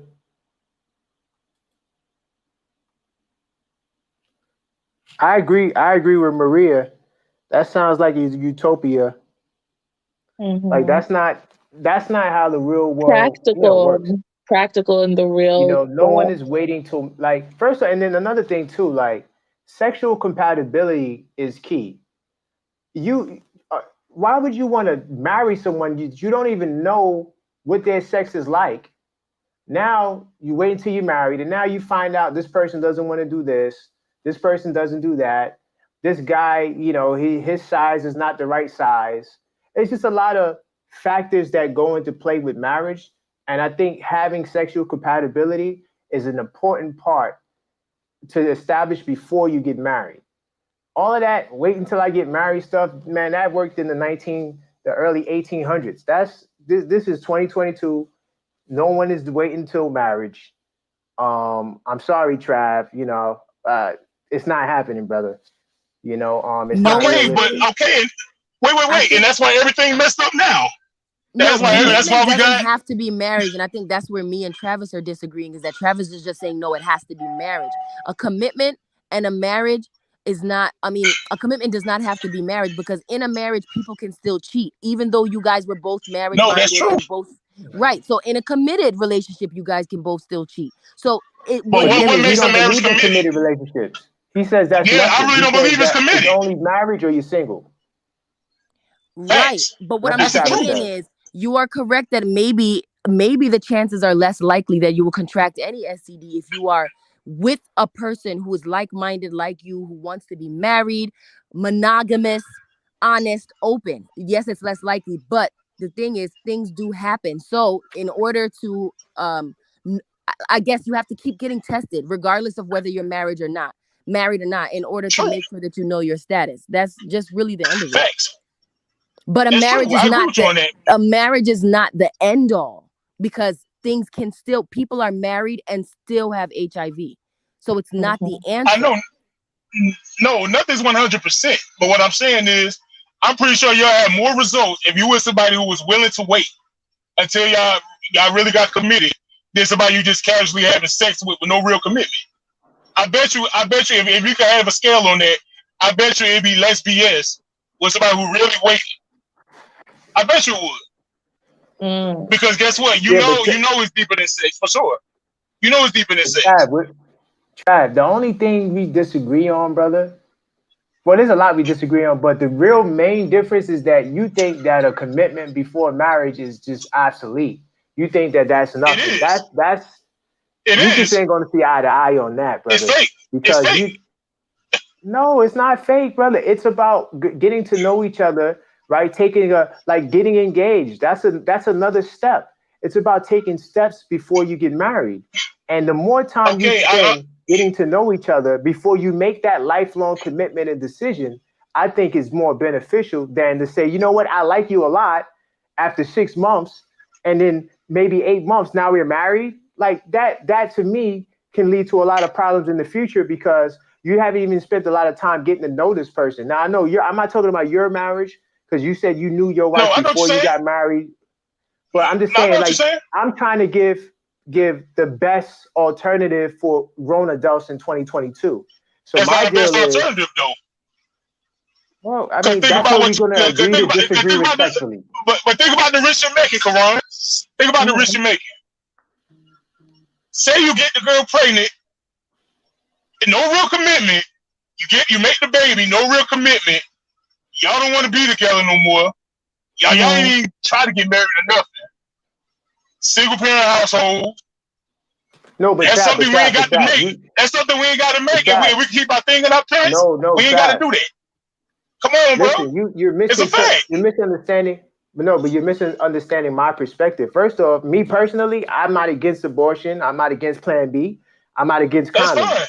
Those are three things right there. That's preventing a baby. So if you get pregnant in 2022, you want to have a baby. There is no accidental baby. Okay. That's some stuff from 1960, 1950. Okay. In 2022. So I have a question. I have a question. Truthfully, I just want to say that no baby is ever you say you're down with science, right? You say you're down with science, right, Koron? Right. Yeah, I'm a science advocate. You have no problem.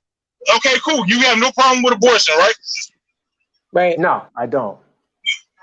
Okay, so abortion's killing a baby. So we can't not be horny to not risk having to kill a baby. Baby, science proves it's a baby now. We're not doing this now. Science proves it's a baby. So I will say this. Okay. I will be able. Okay, so Travis, I'll be able to break this down like on a real scientific level, right? So you have the embryo, but before you have the embryo, you have cells, right? So cells actually form blastocysts, and then the blastocyst continues to develop into an embryo, which is still not a baby. In fact, it's only until that's not true, Lawrence. No. Scientifically, it is true, and I could provide you with sources. So, like, science will tell you a baby is made by conceivement. A baby, right, would be considered a fetus, and that's up to 13 weeks. Wait, hold up. 13 weeks gestational age, right, is when you can colloquially say, oh, my embryo is a baby. But realistically speaking, doctors do not refer to an embryo as a baby. Once you have birth, once that child is delivered, once that embryo is delivered, now here comes the Western vocabulary of baby.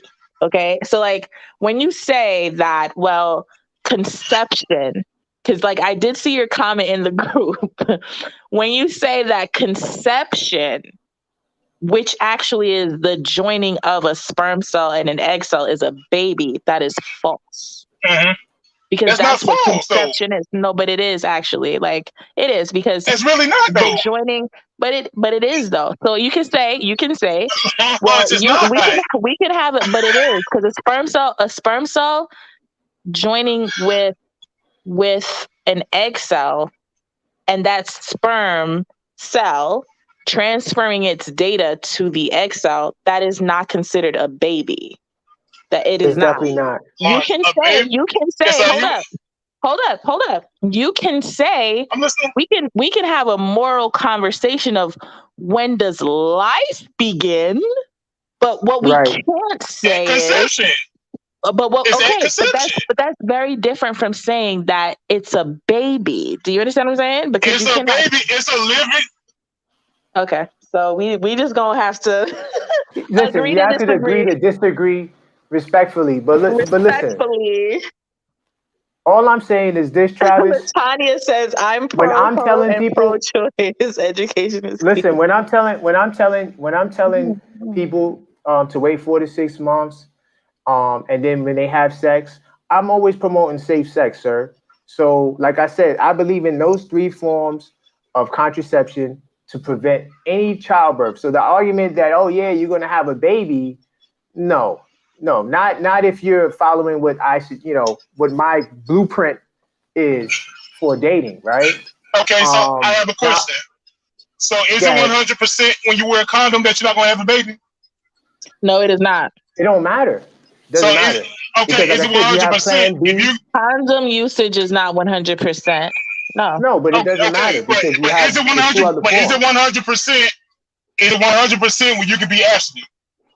Would you have a baby if you abstinent? If you what? Would you get any sexual transmitters? Would you get any STDs or create any unwanted children if you're abstinent?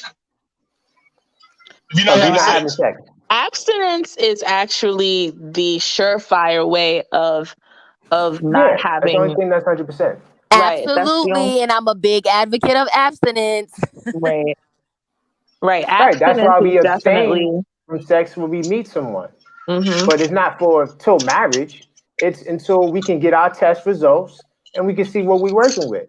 Once those results are on the table and that time elapses, if we do decide to engage in a sexual act, now we know that, hey, we wear our condoms, we're tested negative, greater chance to not transmit any diseases. I'm about giving Hey, people can the I read? greatest chance of not transmitting diseases. You're not going to stop people from having sex. So if they're going to have sex, let it be safe sex. That's all you can do in 2022. But ain't no such thing as safe sex, though. Safe sex don't exist. I disagree with that, brother. It I have don't. If it ain't 100%, it ain't safe. Gabe, should I go through the John Hopkins article? I don't want to do it. I could do it. Well, you brought No, the I get what. sources, Listen what I'm saying. I get what you're saying. What I'm saying is, if it's not 100, if you got something that can be 100%, then obviously it's safer than quote unquote what you call safe sex. Hold up. Dawn said, wait a minute. Dawn said, well, you can catch an STD without sex low. Uh-oh. That is true. Let's see. I mean, crabs from the sheets low. Oh, that's okay. That's an A. She mentioned crabs. That's funny. But that's a fact. Can I read something? Can I read something real quick? Yeah, can I read something real quick? Chat, man. The chat is live. Go ahead, Trav. I love it. Okay. Life begins at fertilization with the embryo's conception. Development of the embryo begins stage 1 when the sperm fertilizes in hold on.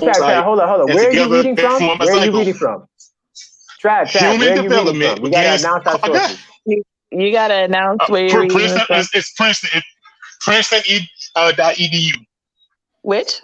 Okay, Princeton.edu. Okay, go ahead. Human development begins after the union of a male and female.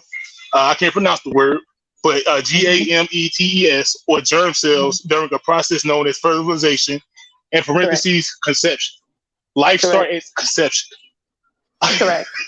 But nobody said that. But nobody said that though. What I'm saying is that we can't say that it's a baby though. No, but it's not though. No. So like that's the thing. Like you can't call a germ cell a baby because a germ cell is not a baby. Like we all start off as a multicellular organism.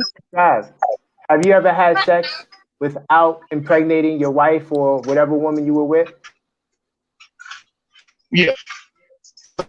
Well, then you kill babies. According to your logic, you killed a whole lot of babies. Because those sperms could have been healthy sperm that could have fertilized some sort of egg. And you killed those sperms, so that means you're a killer, sir. Koron. I'm just saying, where do you want to go with this? Wait, time out. You breaking up. Travis is heating up the Wi-Fi. Trav, you got to come back, sir. You breaking up, man. I really want to hear what he has to say. Travis is so lit that his phone. Yo, salute to the chat too, yo. They dropping some jewels in there, man. We got some scientifically literate women in the chat right now. They are definitely dropping it right now. I really do love that. I love that. I would love to get to the next topic though. Tiara Mack Twerking. Yeah, could we please could we please move on to the next topic, man? Because we'll be here all night. I got the banner changed. But yo, this is what I feel like one of our best topics, man. What do you think? Definitely. It was a topic that needed to be had, and I'm ready for the next one, man. Okay. So we got Tiara Mack. Did y'all all see I know you saw the video launch, but Sherry, Kimmy, did y'all see the video? Tiara Mack, the Rhode Island Senator? Yeah. And just before we regress, Travis is our bro. He's a constant on our podcast, and he always brings the heat. So we love you, Trav. Yeah, salute to Trav. Definitely, Trav, man. Most definitely. Okay, so when he masturbates, he's a killer. All right, now we got to move on. But thank you, thank you, Maria. Like where Yeah, does it can end? y'all hear me? You feel me? Yes, Can we y'all hear can. me? Yes, sir. Chad, we getting ready to move on. I'm gonna let you get the final word. Okay, I just want to make my last point because you ain't made no sense. Go So ahead. you compare somebody having Damn. The internet will just Damn, not Chad, allow you to get his you made messages you. out. Oh man, Trav, you kind of breaking up again, boss. I would Oh love man, I hate to. to do it to him. I would love to. Yeah, we got to Yeah. move on, Trav. We got to move on, brother. But yeah, let's get to the So y'all all saw it, Sherry and Kimmy. Yes, I know of what you're speaking. I'm not sure who the lady is. I know Okay. she's some type of senator, but I've seen the Yes. video. So she's the. So okay, I'll break it down for those who may not have seen it. So there's a 28-year-old African American. Well, I'm not sure if she's African American, but she's black, and she's queer, and she's the state senator for Rhode Island. And I believe she's up for re-election, or there's an election coming around soon. So she's under a lot of fire because she actually posted a video on TikTok of her twerking upside down on a beach. And then she says at the end of the because it was a montage of videos, I think, in a story or something like that, or a TikTok. And she says that all I know is that at the end she says, vote for Tiara Mack or something like that. So it's kind of like twerking for votes. That's what everyone's sort of calling it. So my question is that action disgraceful from a state senator? What are your thoughts? I definitely think that it should not have been done. I have no problem with people expressing themselves in any way, but when you're in a certain position, um I just think that you there's certain things that you just cannot do. I do think that. So Right. yeah. Yeah, you know me, I'm super objective. I always try to stay in the middle, and I try to really find compelling arguments or reasoning to, give, some wiggle room to whatever perspective we're talking about. But with this here, it's hard for me, as someone who I support, people's civil liberties to do wherever they want to do, as long as it's legal, they follow the law, right? But I do think when you take that public official, when you become what is it? Is it a public official, babe? What do they call Absolutely. them? Public. It's Public a public official, official. public servant. Yeah. When you become a public official, when you represent a Fortune 500 company, when you have a certain position, a certain status, a certain job, you no longer just represent yourself. Mhm. You represent the organization that you work for. And when we're talking about business, right, there's a certain decorum that you have to follow. And I think that it is inappropriate for a state senator to twerk on a beach, and then post it and then say, maybe if she didn't say vote for her at the end of the montage, because that to me makes it seem as though now she's trying to, she's doing anything for clout. And that's my issue with it. I feel like because of her position, I think that, and she's not just representing herself, I think that that was an irresponsible move to post that, footage. That's just where I'm at with it. it I was try also to very see it. unnecessary. Like you absolutely did not have to twerk in order to give votes, and the morals have to be outlined somewhere. Like, you know what I mean? It's not just a free for all. I know a lot of people like to say, "Oh, she's just expressing herself," or let whatever. I just feel like you got to have some type of morals and ethics and standards and values in your life and in the positions that you hold in life. That's just what she did was just completely unacceptable to me. Mhm. Yeah, and Don says, I just hate that so horrible, but others had in office who have killed their spouses, but no. Oh, okay. But the thing is, people have Or spoken racist. about that. People do talk about people in office who, like I'm about to say Bill Gates, Bill Clinton, who slept with Monica Lewinsky. I feel like when things are outed, when we find out about it, we do make noise about it. We do say, "Oh my God, that's bad." And Right. if we don't, or not we, if there are some people who don't say anything, that's them. But there is a lot of people who say that those things are wrong. Also, Yeah, even if no one says it's wrong, doesn't mean it's not wrong. Do you know what I'm saying? that's a And good just point too. because some person was let off scot-free and this person was not, does not mean that, okay, this person should be let off scot-free too. No, it just means that they both should have got, in trouble for it or should have been chastised about it. But it's just unfortunate that one person didn't. It's kind of like the R. Kelly thing where they're like, oh, well, R. Kelly got 30 years and it's too much because Elvis Presley didn't get no time. Like, okay, so they both should have just got more time. Like, it's not, doesn't mean Yeah, that R. Kelly's supposed to be free. It just, right. they still both did wrong things. Yeah, and I sort of I get where Don's coming from. And I'm actually surprised that there's a lot of people that's actually supporting her, saying that it's not a big deal, it's not a problem, it's she's young, she has the right to twerk, and my thing too is like it seems like twerking, well, maybe not seems like, it probably is. Twerking is like, is it an American pastime? Is twerking I'm crying. something that we don't care about? Like it's not a big deal. Like it's He said, is it an you American know, pastime? I'm crying. yeah.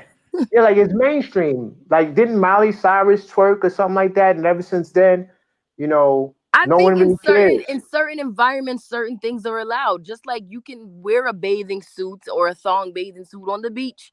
But I mean, can you walk through Walmart like that? Yeah, you can. But is people gonna look at you and talk about you funny? Yes, because what the hell are you doing? That's not for Walmart, or that's definitely not for work. Would you wear it to work? Maybe I should use that example.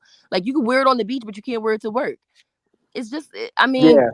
and Dawn is saying, does it take from her work? Actually, yes, it does, unfortunately. And a lot of people from some of the comments that I saw on the Shade Room, don't know how good or bad it is or whatever. They were saying that there were some things that she was doing wrong, that she was not a good senator. Now, I don't know of it because this is my very first time seeing this woman, hearing about this woman. I never knew who she was in life. But there are a lot of people that saying that she was a shitty senator, and this is just adding to her shittiness, is from what Mm. I've heard. And it does take from her work because, unfortunately, in the world that we live in, sometimes you make one transgression and then that's all you're known for. You know what I mean? Some people are able to redeem themselves, and that's great. Sometimes you can't. I mean, look at Michael Jackson, the great entertainer that he is, and all everybody ever talks about is, well, he was touching kids. Or even R. Kelly, as much as we hate him, all everybody ever talks about is how he's touching kids. So it does take away from his work. Now no one wants to listen to R. Kelly's music. Everyone, Trav just said F R. Kelly in the comments. Do you know what I'm saying? So it I saw that. absolutely I was does not take putting that away on the from your work. screen. It But does yeah. take away from your Oh, work, yes. you know, um, I'm not saying to not re-elect her. I'm not gonna go I'm that saying you far. shouldn't reelect her because I feel like her morals she don't got no boundaries. I don't know. Right, right. And because only Dawn, because she's held to a higher standard. Like that job is not like a regular job. Like that, and even still, even on regular jobs, people are fired every day for stuff they put on social media. Exactly. And Right? if this was a pastor twerking, y'all would be in a up. Oh, y'all would have had a time with that. Yup, y'all Christians think that y'all are such and such, and look at your pastor Oh, twerking. He shouldn't be pastor. You know what I'm saying? So I feel like it's unfair. I feel like people pick and choose, especially, and I'm very sorry, I don't want to offend anybody, but especially like the feminism movement and stuff like that. Like they tend to say a lot of things in regards to women being free, but let somebody else do that, and that person is completely cut down.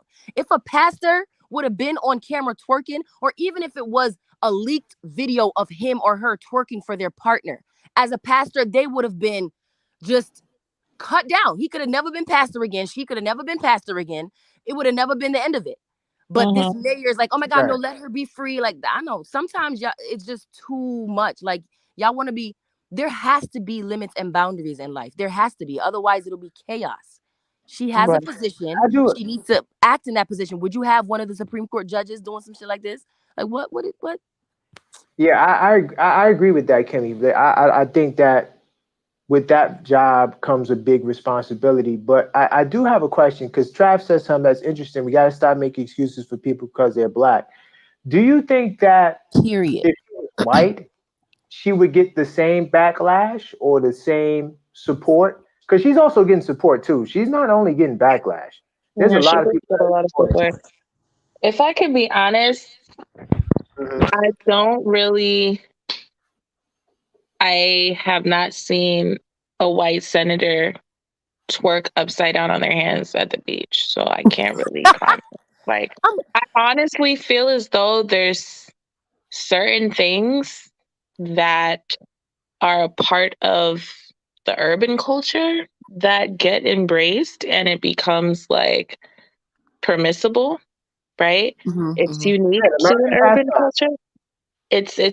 It's unique to the culture. And so I can't really see a white woman doing this, if I can be completely honest. I think Like, that's they true, might but be doing other things, you know what I mean? I think the other Chris, things is you what did they're do talking it. about. That if when those white women do those other things, they don't get the same type of backlash that we do, and that may be true in this climate in America. Yes, And it's that's true. the truth. But we have to understand. See, what I don't like, if I could be completely honest, what I don't like are these constant comparisons. Well, if it was a white person, Yes. they wouldn't get this treatment. And if it was a white person, how many examples must one have to know that the terrain is not in their favor? Yeah. Like, how many examples do you need to be reinforced in your face that you are not on equitable standing and therefore you must hold yourself to a different standard because of those truths? Certain things are just universal truths. And my thing is, we haven't come further enough from enslavement, right? And fighting for equality to think that we are on the same level, right? Conceptually, ideologically, socially, as white people in this country. Therefore, if I'm having a conversation amongst people of color, you know what I'm saying? Amongst descendants of African slaves, just to be politically correct. We do have to hold I take ourselves black people. to another standard. And our ancestors understood this. Our ancestors understood this. I feel as though we are completely far gone, right? To the sacrifices that a Booker T. Washington has made, that a Ruby Bridges has made, that a Rosa Parks has made, that so many other, George Washington Carver, so many other Black visionaries, right, have made to progress. We always had to be 10 times better. We could not Right. do the same things as our white counterparts. No, we could not. And Latanya said that too. She said that, we So still my have to thing be is, twice as this good. what I don't like is our people, or Black people that look like you and I and everyone on this panel right now, having these ideologies that, well, let me climb up on a street pole and start twerking. Like what I saw this woman do not too long ago. She was in New York City. She climbed up on a street pole and the thing went viral, right? Oh, I should be able to do that. And if it was a white girl doing this, that there would have never been a situation. I mean, really? Like, how many examples are you that cognitively dissonant that from your history that there's this false, I guess, illusion of integration, right? and equality that you feel as though you can carry on like an idiot, you can finally have a seat in a political office. Where years ago, that wasn't even possible. In the 1960s, that wasn't even possible for a lot of us. But you get into that seat of power and you find yourself on a beach, standing on your hands and twerking in a scantily clad video. And then when it resurfaces, you're not apologetic. No, you want to double down and make it a race thing? Right. I have a No, but problem with that. And she represents the LGBTQ community as well. But you And see, so look at she Maria's tied it comment. in there. And then so she tied it in there. And this is what happens. Like, you take marginalized groups, right? And then to add fuel to the fire, you tag them in your issue. You tag them in your transgression. And then it's like this groupthink phenomenon that happens where, yeah, you know what? We're marginalized. She's a Black woman and she's queer and now she's under heat. Like, it really is just a bunch of people that are just like, where is the moral ethical code, man? Where is the stat quo for excellence? Well, we know the moral code is something that is kind of difficult to establish because America has this sort of free for all, Bill of Rights, Constitution, liberty, pursuit of happiness. So anything that's not lawful is hard to establish a certain standard of it. But I do want to chime in on what Maria said. I agree with Would Maria. you That's how I feel. That's how I But would you feel. have it? But think about it. Think about it though. If she did what she did, the cheeks out twerking, right? And she didn't say the vote thing, because I think that's what kind of triggered me. Right. Is her saying the vote, Tying in twerk the vote kind of. her professional life to this very intimate, ratchet behavior that she'll do with your friends, because you're a person at the end of the day, everyone's a person. That's what makes you human. But don't be so slack, man, because to me, you diminish and you degrade your accomplishment just by doing that, asking for votes as if you're like in the strip club, like on a pole twerking and asking for dollars. Like, come on now. Yeah, that asking for vote parts, I think that would made it really worse and put it over the top for me, to the point where maybe if she didn't say, vote for her, I might have let it. I might have, even though I would have probably thought like, you're a public official, you shouldn't do it. But I don't even think it might have even blew up as big as it did. What do you think? Did the I don't vote think part so make it either, worse? because if she was just even if she was as a senator, if she was just on the beach with her girlfriends, her friends, her family, whatever, and they're dancing and twerking to music, I mean, honestly, fine. They're people. Right, because I'm in the house and I'm shaking my ass all day in the house here. You know what I'm saying? Around my friends or whatever. Fine. As a senator, as a whatever I am, that's fine. But I think now she's like, vote for me or twerk for the vote or whatever. Like, what? Yeah, that was problem. Yeah, like she can have fun and be herself and dance. I have no problem with that, but I don't know. And then again, yeah, when you try to politicize it and sell it like that, right? It's like, what are we doing? What are we teaching the babies? Doubling down, and weaponizing Blackness and weaponizing queerness to substantiate people's, well, not even to substantiate people's outrage, but rather to substantiate why you don't understand why people are outraged. You know what I'm saying? Right. That's a problem. Right. That's a problem. It's disgusting to me. And realistically speaking, when you hear of folks like, oh, I don't have a problem with that. Everybody's entitled to their opinion. But at the same time, it begs the question of like, where are we going as a society? You know what I mean? Like, where is the code of decorum and ethics? Even like from a customer service perspective, You call the post office, they're ready to, you try to mail something off and they're ready to cuss you out. You know what I'm saying? You go somewhere to KFC and they get your order wrong. The customer isn't right anymore. It's like a steady degradation of even like customer service. My thing is because everyone is just entitled. It's like self-entitlement, my rights. I have self-agency. I am not responsible for how I conduct myself in front of you. And it's about me. It's about me. This is the era that we're in. I feel Yeah.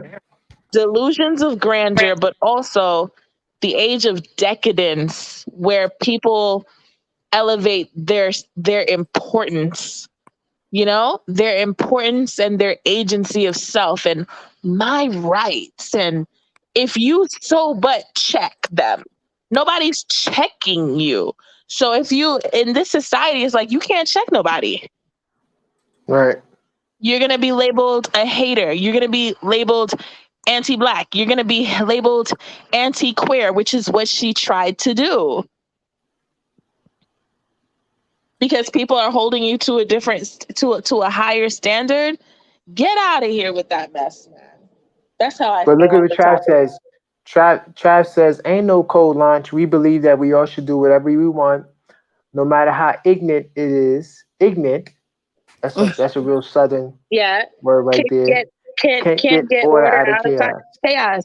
Yeah, and you raised a good point, Koron, earlier today when we were talking about it. America is the land of the free.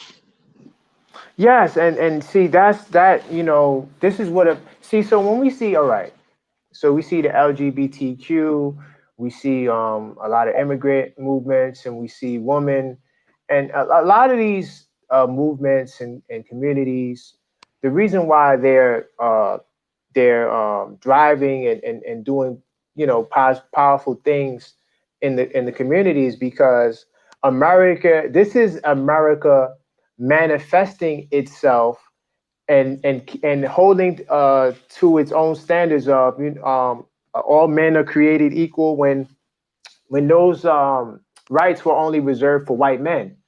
So now we have to open up those rights to everyone. And in doing so, you're going to see a lot more things that may not be more. I mean, like I said, what it comes down to, as long as you're not breaking the law, right, you're not going to do no time, right? And then now also what is challenging is the standard of business, right? And what's good for business and what's bad for business.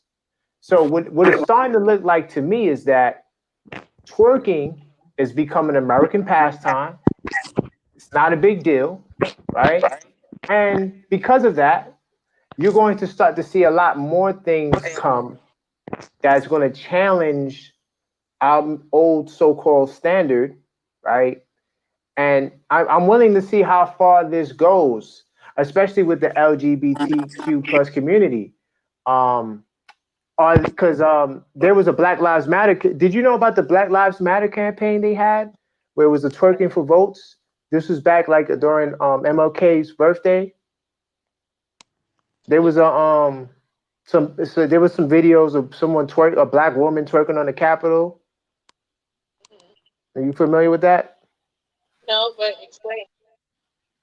No, so all I'm trying to say is that, this could be the beginning of a new, standard, so to speak.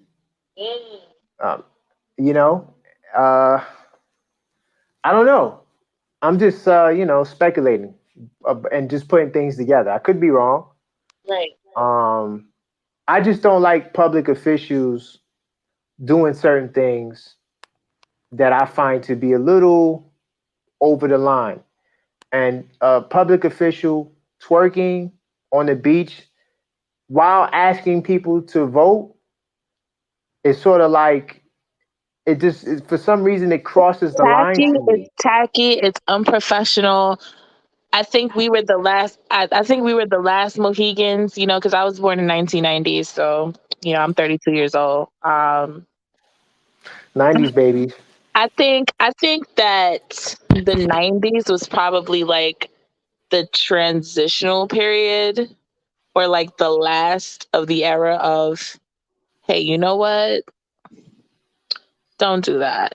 You know what I'm saying? Because you can be held accountable by a higher force. There wasn't Right. necessarily a cancel culture, which consists of other people policing other people and canceling them, but rather it was corporations that would cancel you. It was, you're about to lose your job. You know what I mean? Or you're going to get a demerit if you do No, X, Y, and but Z. babe, that was always the people threatening the sponsors. So what a lot of organized people would do is they'll write letters to the sponsors saying, "Hey, you got this person representing your brand, and they're offending our community." Mhm. So with community, when you have, like I say, things that were kind of frowned upon at once upon a time becoming a pastime, now we see where the bounds is, or is the bounds moving, so to speak. So like I said, twerking was something that people would scoff at, but now everyone twerks, Tanya and then says, now I we don't know, got I had fun senators in the twerking. 90s. I mean, we have Freaknik. This is true. But were there were there public officials at Freaknik talking And about, if they hey, were, vote and if for they were, me? there was no Instagram showing them. There was no ledger. There was There no was no ledger to ledger. keep it up. Like, everybody feels like they must post everything in their life. You know? Oh snap! And I think that's the difference. I think that's also the difference too. Meg the Stallion for governor. That actually could happen. I mean, if we had Trump for president, we could get a Meg the Stallion for governor. Why not? Hmm. Hmm. I mean, all I'm saying is, it's like, I'm trying to always look at, the future outlook of things, where we're going as a society. Yeah. Um, and it's just interesting to me. Like, one of the future topics we're going to talk about is moral. How do you say it? Is the moral decay of our society, like Right. decaying morals. And it's interesting. Like, I feel like with our generation, we're seeing change much faster than the previous generations. Like, I believe they said that the change that came between the years 2012 and 2016 was equivalent, from a technological aspect, it was equivalent to 100-year change between like 1920 to like 2000, something like that. So like the change we see, so I think the change that we're seeing happens so fast that a lot of people can't keep up with the change, especially if you're old enough to remember when times were different. Right. So I don't know if it's because morals are decaying. Because one could make an argument, and I would argue, tell me a time that you think is more moral than today, and we can actually go look at what was happening during those times. Right. Right. And how do you measure morality? But I think that just with this new age, I don't think that this will be the last.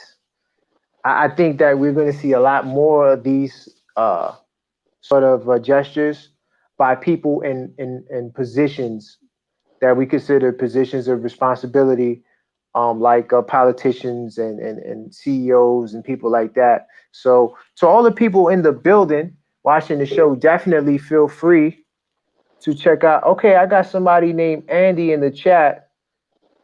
How's it going, Andy? I'm gonna add him to the stream. Hey, How's it going, Andy? all right, man. So we're talking about Senator Tiara Mack. You have What any is thoughts that? on that? No. I'm from Denmark. Are you from Nice Denmark? to meet you, Andy. So what made you decide to click on the show? I go on YouTube sometimes. I search StreamYard and just found random shows, but I'm glad to be and love to hear about what it's about. Like, where you guys from? We're in the United States. Okay. Yes, yes. So we're talking about one of our senators. I have a question for you. Yeah. Are you familiar with twerking? Yeah, like with the booty. Yeah. The booties, right? Is that what you're In talking Denmark. about? Yes, but I have a question. In Denmark, do you have public officials, senators, prime ministers? Do you have officials that twerk? It probably happened. Like, I know there's some political people like who have been doing it. Yeah. Maybe kind of. Yeah. But not really. Are No, you we not don't. sure? Like, we have a girl in Denmark. She's called the twerk queen, but she's not in like. But she's not in government. politics. Yeah. But no, I don't think so. Like, no. So in America, we have a senator, one of our state senators. She put out a video clip of twerking. Yeah. And she said, vote for her name is Tiara Mack, Senator Tiara Mack. And she said at the end of the twerking video, she goes, vote for Tiara Mack. Some cheap. So we're having I a would discussion say. about that. Exactly. Huh? Yeah, understandable. What did you say? I just say that's some cheap points, like. Exactly. Of course, you wanna get like, I don't know, like, yeah.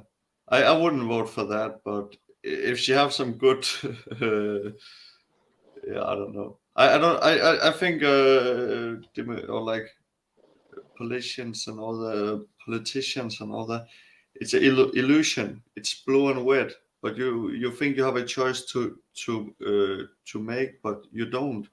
They make the choice for you, before That's you even think about interesting. it. It's all illusion, but I think it's good to have the freedom, and yeah, I have a lot to say, like who is gonna be the president or the prime minister or so on. But yeah, I don't know. I don't like them. I think we all should be free thinking and choose ourselves, control ourselves for us and our family, especially for the younger people in our community. Like our kids and so on.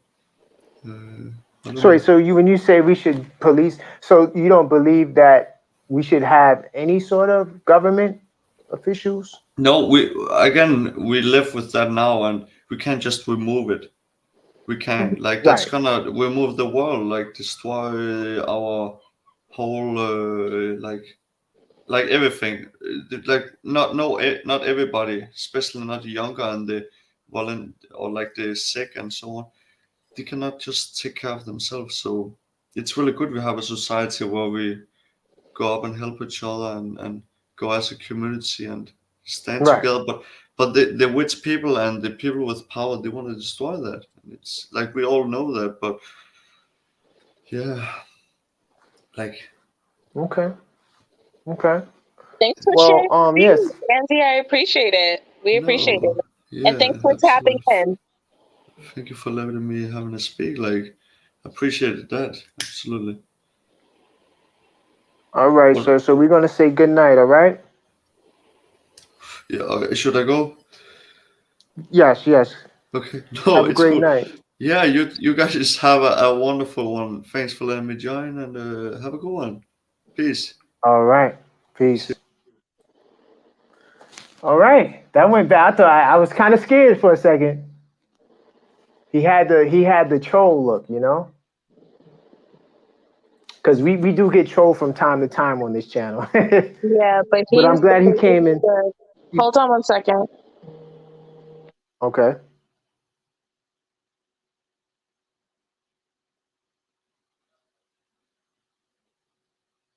Okay, so I guess she probably went to go on mute to check out some other things. So Kimmy, you have any other thoughts on this? I thought we would get some more participation. We got a lot of people watching. I mean, honestly, I Um, don't. I think that the thing is though with everyone, because I saw that Dawn said in the chat, whose morals are right, and I kind of understand where her and people who like her thought process is coming from. I think like especially like the Gen Z, I think they're fighting to break down all morals because my morals and your morals and launch morals, it's not all the same. Do you know what I'm saying? right. So which one do we follow? Do you follow mine? Do you follow Dawn's? Do you follow Koran's? Which one do you follow? So I think that Gen Z is saying, well, just forget about it. Hey guys, Let people just Yes. why am I why am echoing? I echoing? Babe, you on the phone or Babe, you something? on the phone or something? No, I'm not. You hear my echo or You is hear that my just echo me? or is that just me? No. I think that's you, Launch. I muted you. We don't hear echo no more. Talk, Kimmy?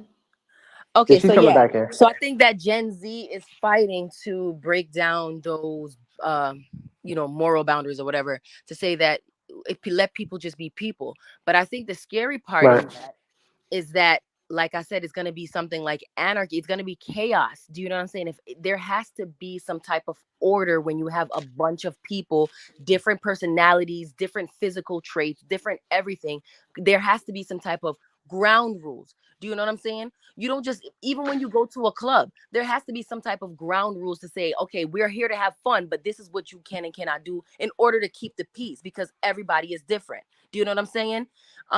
Right. So I feel like with Gen Z, I don't think that they see that there could be a bad thing about just having a free fall. They don't see the bad in that. It's kind of like yeah, I lost my train of thought, but that pretty much is what it is. They just I, want it to be a free for all, which I get it. Let everyone just be free and do them. But if without boundaries, it's gonna be chaos. There has to be some type of line. so Kimmy, I agree with you and I disagree. The only reason why I say I disagree is because so we have laws, right? And I'm not saying the law is perfect. I'm not saying the laws don't need to be changed.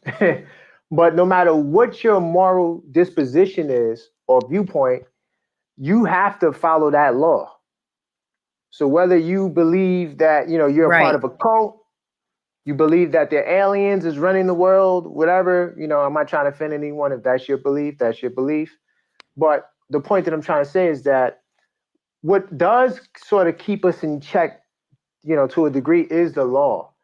When we talk about morals, America was founded on, freedom of religion, freedom of choice, freedom of, so we got launched back. So these freedoms, right? Like I explained earlier, sort of got us in a position now where we have a senator who twerks because it's not against the law. And because we have so many different cultures and so many different moral viewpoints, it's hard to even say whether or not what she did was inappropriate. The only time we do that is when it messes up the bag. So like Nick Cannon, for example, when he went on his tirade about the Jewish community and he received all that backlash, that came because they, like I told Launch, they'll go after your sponsors. Once the sponsors are gone after, because the sponsors are the bag. So as long as it's not hurting the bag, as long as it's not against the law, we live in a gray area. So while I agree with you, it's just that whose morals is the right moral, and there's no real, and at least in America, we don't have no overriding. Like in the Middle East, where the religion is the law. So that means that you have to follow those moral tenets, right? But we don't have like Christian morals running the country. We don't have Muslim Actually, morals. We Christian like morals are running the country. That is what's running the country. It's Christian morals. That is what's we running have the a lot country. of. I mean, the You country. know what it is? Hold on. What am I saying? Not what am I saying? I was about to say Mhm. Confederacy. What Constitution? Lord have mercy. The Constitution, Right. and all that was based on the Bible. Like Christianity is what is running the country, which is why they are um doing the abortion rollback you can't do that anymore. Like Well, every one of our laws is based in biblical, whatever theory. well, I did a video on the abortion. That's not the religion wasn't the reason why the abortion was rolled back. It simply was the one of the Supreme Court justices found that it was unconstitutional, and that the states reserved the right to say whether or not abortions. But that's a whole other discussion I want to get into. But what I will say, you are right that the founding fathers of this country were Christian, but a lot of them were escaping all different types of persecution. And one of the things we have in America is the right to choose your religion. So while 75% of American population is Christian, that is a fact. So the majority of the people in America are Christian, even though you have a growing population that are leaving, the religion and going, choosing other alternatives. But so that influence is there, but it's not written in stone. See what I'm saying? So like, it's not going to be like back in the day where you would be ostracized from your community, from your family. Today, if you get ostracized from your family, you can join another movement and have another family. So it's like, it's kind of a free for all kind of thing. And I know Trav doesn't want to hear that, but let's see what Trav said. We know that morals are right and we make excuse not to see. Trav has his set of morals. You wait to get married before you have sex, right? Christian morals. These Christian morals that you can't apply that to everyone. So there's a lot of people, and I was surprised because I grew up in a different time. Like politicians, when I was younger, they didn't twerk. They wore suits. They of course they were liars, but like they're still liars, and I understand that they're still liars. Yeah, there is growth. So just because they didn't twerk back in the day doesn't mean they can't twerk now. Not necessarily. And I'm not redacting anything I said, but what I'm saying, there is growth. However, there still should be some type of boundary and morals, like in standard. I don't know. It's going to be hard to do it in America when we had the free for all. If we were in the Middle East, there will be no twerking. I'm telling you that right now. It's not happening. No, there's not. I'm gonna say this. I'm gonna come out and say this. Whenever Democrats get in office, that's when Pandora's box. No. It's the truth. It's the truth. Whenever Democrats get in office, because Democrats, the black people hear you say this, Launch. Democrats appeal to liberalism, right? Mm-hmm. Freedoms. They appeal to the feeling mode, right? Mm-hmm. I'm sorry, babe. I got to put the disclaimer up just in case. To the feeling mode. My right, the freedoms. Well, realistically speaking, I believe that they lull people to sleep. I mean, both political parties lull people to sleep. However, when we have conservative, politicians in the office, for the most part, you're not really seeing this happen. You're not really seeing the indulgence happen because there's conservatism. Naturally, their position is more conservative. So you'll see a different America based on who is president. Trump, I got slight pushback, babe. Trump wasn't really a great example. I don't know about that. I don't see how you cannot know about that when, realistically speaking, we could talk about gay marriages that was signed into law through Obama, a Democrat. Now, I'm all for gay marriage. Love who you love. But what I'm saying to you is liberalism comes from democracy, democratic offices, not conservative parties. So in essence, and is Tiara Mack a Republican or a Democrat? She's a Democrat. Okay. So my whole thing is this. Like I said, it's a part of the freedom of will. That is the style and grace of the Democratic Party. Realistically speaking, if we No, could it's just the be discre- truthful. it's the no, it's not it's the country. In this country, you have the right. I don't care what Republicans is there. You will always That's have the not right. really true. That is not really true because Hold DeSantis, on. look at DeSantis. Look at what DeSantis is doing in Florida right Oh, but now. listen to my point, though, babe. Okay. We don't have a American religion. We don't. So once you don't have that moral standard, there's always going to be the gray area. I don't care if Trump's in president for the next 20 years. It was definitely not with Trump because he's a celebrity businessman and he got the presidency. And Because I'm not talking about laws. I'm not talking about laws. that I'm in and talking of about itself. morals. Okay. Laws and Well, morals. as far as morals, I mean, I'm not addressing morals, but what I will say is that we understand that there's a vibe. Like with each cabin, there's a vibe. There's a vibe in America. Dawn got a little pushback. So wait, Republicans don't do things freely? I'm not even to say that Republicans don't do things freely. I can't even say that, but it's more or less they're conservative. So as far as like, for example, like I said, gay rights, that was signed into law by a Democrat. Being able to Look, Trump. So Trump is the greatest president than any other president in our lifetime? I don't. Anywho, you know what? Honest to God, my political belief system is very avant-garde. So, you know what I'm saying? If I can vote independent, I will. That's like my philosophy. So, like, I'm not even a Democrat or a Republican, to be honest. I'm just looking at things from a very objective perspective, and I'm like, there's just vibes in America. But babe, you're right. You're definitely right when it comes to legal policy. When you have Republicans in office, policy, but then also how legal policy influences the actions of other people. Like look at not what Pierre morally though. It decided. doesn't. Look at what it's not But it about doesn't establish a morals, but moral it's not standard. even about morals. But here's the thing: look at what That's Tiara what we're Mack talking did. about. But they intertwine, and they will intertwine like in the political landscape, they will intertwine. Look at what Tiara did. She so fine artfully did that. She intertwined morals with policy. She's a political figure.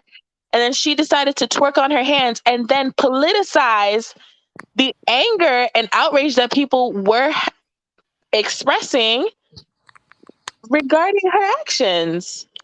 She politicized it by calling on what? Queerness. Like these are all like hot button words. Queerness, that's LGBT. But babe, do you understand that in the next Blackness. 30 years, when you're an older woman, the babies may look at twerking as dancing. So And that's when the a senators problem because twerk in the next, that's a problem. is it a problem? It is a problem when I'm gonna get to the basis of this. I'm gonna get to the basis of this, okay? And then I think we hammered this topic out. First of all, people of color. Firstly, let me just really back this up. All right, twerking. I'm gonna say black. It's a black dance form, right? Now we could go to certain tribes in Africa, Ghana, Nigeria, and there's a derivative to that in traditional dance, right? It's not twerking, but you know, it is a derivative of derriere shaking, right? So like even in the West Indies, and Kimmy, I know you can speak on this. Mm-hmm. We have dancing, we have whining. Twerking is something else, though. Mm-hmm. It is something else.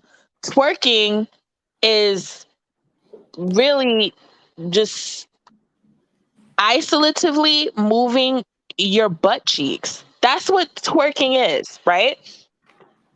Now, it took over in the strip clubs it took over in, the underground dance crew competitions. You know what I'm saying? You had like lady teams in the South, twerk teams, etc. It became synonymous with Black women, right? Big butts, shaking their butt as a dance form. Now, the insidious side to this is when something is done in a niche area, which is like dance and, fun in the clubs, and becomes a synonymous symbol, right, of how Black women conduct themselves. Because it's not just twerking is no longer just done in the club. It's done in front of a camera in a bedroom and then posted on social media for the simple attraction of, oh, I have a big butt and I'm moving it. Look at me. Okay. Now what has happened is it's sort of become a method of objectifying Black women, where now You it's see like that definition, babe? You see that? sexually Sexually suggestive suggested dancing. dancing characterized by rapid repeated hip thrusts and shaking of the buttocks, especially while squatting. Exactly. Like, Twerking is it's an American pastime. It's in the dictionary.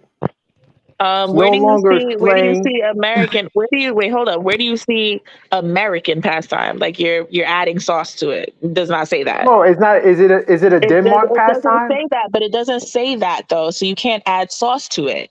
So what I'm I'm not saying to adding you is, sauce. but you are though, because of what you just No, said. all I'm trying Um, to say is that my thing is it's it's not the just an past. It's American. We started that. Like, don't universalize it and make it seem like, oh, all no, races were but doing I'm this. Like, saying we where it's started this. become, where it's going. I No, I'm mean, not saying where it here's the thing. started. Well, I'm Black talking about people where are we are always now. emulated. Wait, hold up. Black people are always emulated, right? Black people are always emulated and they serve as a muse. We serve as a muse to other cultures. So we're not gonna sit up there and say, oh well, it's an American thing now. Like I don't have that perspective, Koron. Okay.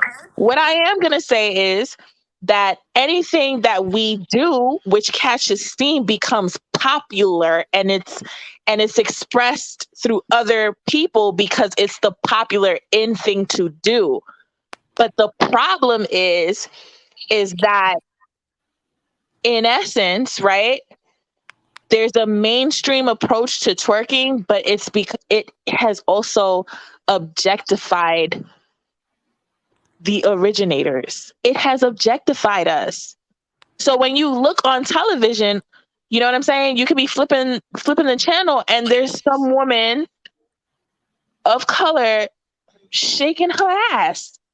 If you go on Right. Instagram for no reason at all, you just on Instagram and there's this girl, you know what I'm saying, who looks like me and Kimmy, and she's there shaking her butt. Sometimes in front And of her why is kids. that? Because it's a trendy thing to do, but it also sexually objectifies us as well. So much to the point where But it's getting to the point where it's becoming something that's not a big deal. That's where I'm going with it. That's why I said in the next 30 years, twerking is going to be nothing. It's going to be like regular twerking dancing. is nothing. Twerking is nothing now. Like people have been twerking for a very long time now. You know what I'm saying? Like I remember when I first saw twerking happen, and I believe that I was like 13 years, maybe 14 years old, 14 or 15. That's when I saw twerking, like actually, take a foothold in No, but I'm talking about like for politicians, hip for hop culture. people who we respect, on like that we feel have high responsibility. It's moving in that direction. It's where we're trending towards. Well, you know what? That's why I want to leave America. So there we go. That's what I And gotta that's say. what Like, it is. I've always had that idea. Like, I don't even want to be here anymore. You know what I'm saying? Because this is just like, it's a free for all. You know what I'm saying? And I honestly, I just can't. I can't get down with that. It's just assaulting to my mental. To It's be gonna be honest. assaulting to everyone's mental because it's a free for all. Everyone's just doing what they want to do. Then who does what should be done? You know what I mean? It's like, what if you're just gonna do whatever? Everybody's doing whatever. There's chaos. It's going to lead to chaos. Period. Just period. Yeah. So to wrap this up, what do you think? What do you think that we should do, or what could we do to establish moral standards? Because saying going to church, I don't think that's the answer, especially because people are leaving the church. So besides saying, going to the church, what are some other things we could do to establish this moral standard that we would like, to have everyone to follow, or most people to follow, or a certain group of people to follow?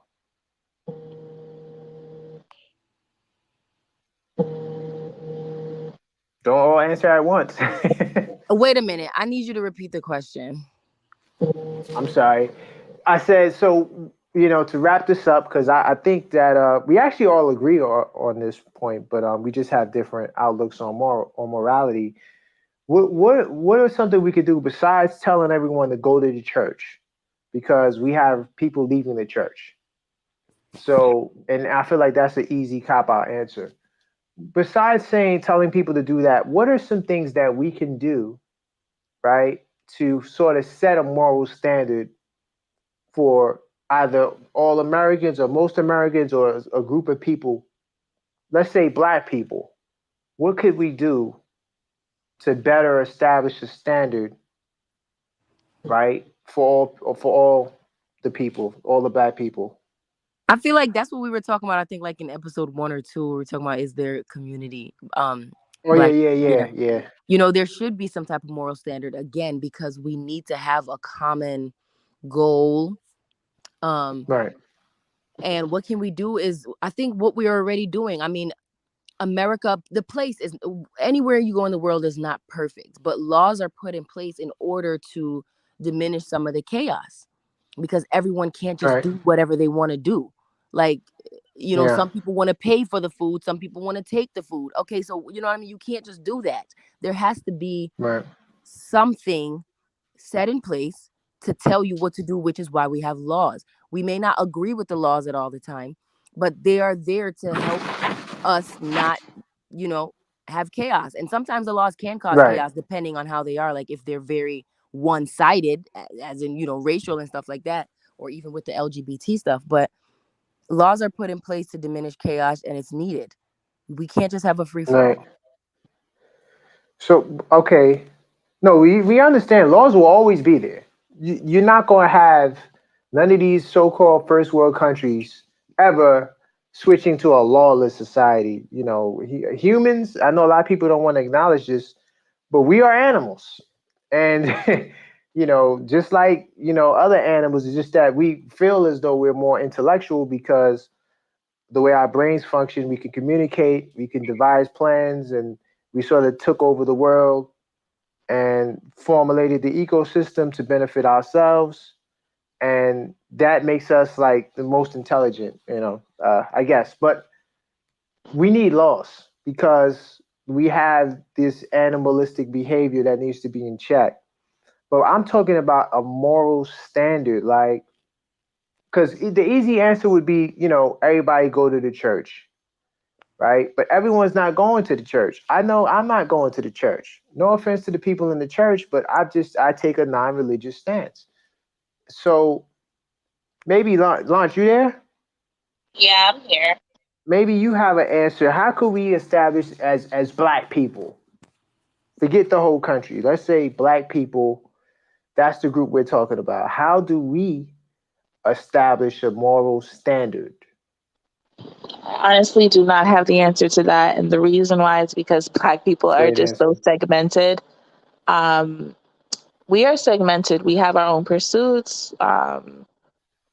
The only way that a moral code would be enforced is actually through policy, which people, and it's not even a moral code That's not really. gonna And happen. it's, you know, Not through policy. at the end of the day, there was a time where women could not get abortions, um, anywhere, until Margaret Sanger, fought for that change. And there were moral reasons as to the pushback from political figures. So we're not going to say that, policy does not shape a country's morality, if that makes sense, to which people have to conform to because it's just it's either legal or illegal. But what I will say is that I have no answer to that question. Right. So human rights is something that we strive for in America to always try to correct. Um, so I'm not saying that trust me, I'm not vouching for American law being the best ever or it being perfect. So basic human rights are something that should always be fought for and will always be fought for in this country. Right. What I'm saying is more of from the moral perspective, but you know what? You gave the right answer. You're not sure because I don't know either. But I do want to respond to Travis. Living by the word of God. See, I'm the most religious, tolerant person there is. I'm for everyone having their own spirituality, their own religious views. The one thing I don't like is when people act like as though their standard is the standard. So when Travis says if we don't say try to live by the word of God, what is the word of God? Whose words are those? And are you saying that we all need to follow this word of God? That's why I try to stay away from the religious aspect because not everyone's going to follow the same religion. Like you Well, there's can't not expect everybody everyone is to have the not same everyone standard. is a Christian, but that's not realistic, and we all understand that. So it's not No, applicable but I because just responded to the man's comment. not everyone is religious. Not everyone is a Christian. So everyone, I mean, there's different not ways. everyone is Christian, but honestly, like I said, our laws are based in Christianity. So truthfully, we're following Christian code for the most part. Yeah, I mean, listen, you always are going to have crossover, right? Because even the religions that came before Christianity, which Christianity got their moral code from, you're always going to have a basic tenets like thou shalt not kill. You could go back to a lot of the cultures in the Middle East, the ancient cultures that were there. They all had similar codes, so that's just basic human stuff, right? All I'm saying is I don't believe that proselytizing and saying that everyone should follow one sort of religious view is the answer, because we all have different views, and I don't want to get too much into religion, but the overwhelming majority of the world wars we have is over religion. So I think that in America, as people who are a part of the American communities that live in the American communities, we need to find an alternative way to create standards. Now we actually do have some standards morally, right? Like if someone sneezes, excuse me. Someone bumps into you, I apologize, right? These are not things that are against the law. These are just basic like moral standards that we have. My thing is, how do we, really like go a little deeper than the basic moral standards that we have now? You know, so and then Tribe goes, you can't separate religion from morals. And I love Trav, but we just disagree 100%. Trav, Because he's realistically speaking, I'll speak from my lens. I am not religious in any type of way, and I have a moral code. that's a fact. I know not to kill someone. I know not to steal. I know to treat others the way that I want to be treated because it's morally right. I don't need religion to inform me of that. Right. That's a fact. You can literally know right from wrong based on how you feel about something. And Right. realistically speaking, factors outside of religion can actually play a role. And right versus wrong will vary also depending on the society that you live in, right? Yeah. So what I will say is that that's not necessarily true. But what a great topic. What a great discussion, man. Like, Koron, I Great think discussion. we definitely should wrap it up now. Yes. Thank you everyone for, like being on this podcast and participating and just like adding a dynamic flair to it, sharing your thoughts, sharing your perspectives. Like, this was a really great You're show. welcome. Yeah. Yes, thank you, Kemi, for definitely taking your time to join us. I know you was there last week too. Last week was crazy. We had a crazy week, right, Launch? That's why we Not had to last cancel. week, because last week I was looking for the podcast and I'm like, hello, No, I know. what's That's what going? I'm saying. We didn't do the Oh, show. We had some yeah, crazy stuff we had to deal with, that's but understandable. we made sure to come back, strong. And only way this show would be canceled is if the baby comes. Yeah. That'll be Yeah, the only way this show. So going forward, we will be tuning in every week. I definitely wanted to go live last week. I really wanted to talk about that. What was popping last week? Oh man, I can't remember. It was a story popping last week. I wanted to touch on. Damn, can't remember it. But yeah, definitely going forward, we will be here. But we thank you for coming. Thanks to Sherry. Definitely thanks to Dawn. I gotta put her information in the description. But definitely if you came into this stream late, you got to go back to the beginning. There was a lot of jewels. Oh yeah. We covered our sexual health, specifically HIV.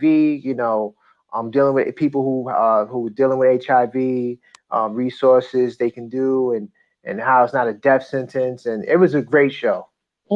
Absolutely. So, So Kimmy, until do you have next any time, final words? final words: get tested frequently, no matter who you are, that's a fact. no matter what type of relationship you're in. Frequent testing. Absolutely using condoms. Hopefully, you have a partner that you're transparent with. Abstinence is really the only way to save yourself. If you're not disciplined enough for abstinence, then I don't know. I mean, I guess go out there, but be safe. And Tiara Mack is whack. And Yes. and that's all. Well, salute, man. You got any last words, Launch? Definitely great show. I again, I loved it. I love the fact that Dawn spoke so eloquently and with such transparency about her experience. This honestly has to be my favorite show, because we were able to network and meet and feature such a prolific woman, and hear her story and see how she's positively impacting people through her tragedy, turning her tragedy into triumph. So for She that, sure did. yeah, and I can't wait until I can't wait until the next episode next week. Yes. Yeah. I mean, we got a whole lot of topics. We just got to choose from the topics we want to do. So great show. Thanks to everyone for showing up. If you're not a part of the Mature Topics podcast group on Facebook, you need to click that link. That's the Please make fastest, sure to poppinest, join. Type greatest in group ever. Mature Topics It's in the description. Podcast on They ain't got to Facebook. go far. Listen, Yes. we definitely want to be in there. At this point, I'm going to tell you who we've reached so far on our last post. about 40,000 people reached, man. So 40,000 people. And I told you by the end of the night, it'd probably be 50,000. like And so we're 50,000, not yeah. even done. Yeah. So the group is growing fast. And we're doing a lot of big things and you know, definitely. Oh, I will be cutting these shows up to clips. So starting probably next week, you start to see some little clips in the group and on the YouTube channel. And you know, I just wanted to thank everyone again. And it's been a beautiful night. You know, if you came in late, definitely hit the rewind button. It's worth your time. You're gonna learn a lot. And that's all. And, you know, until next time, stay blessed. Peace, guys. Peace. Bye.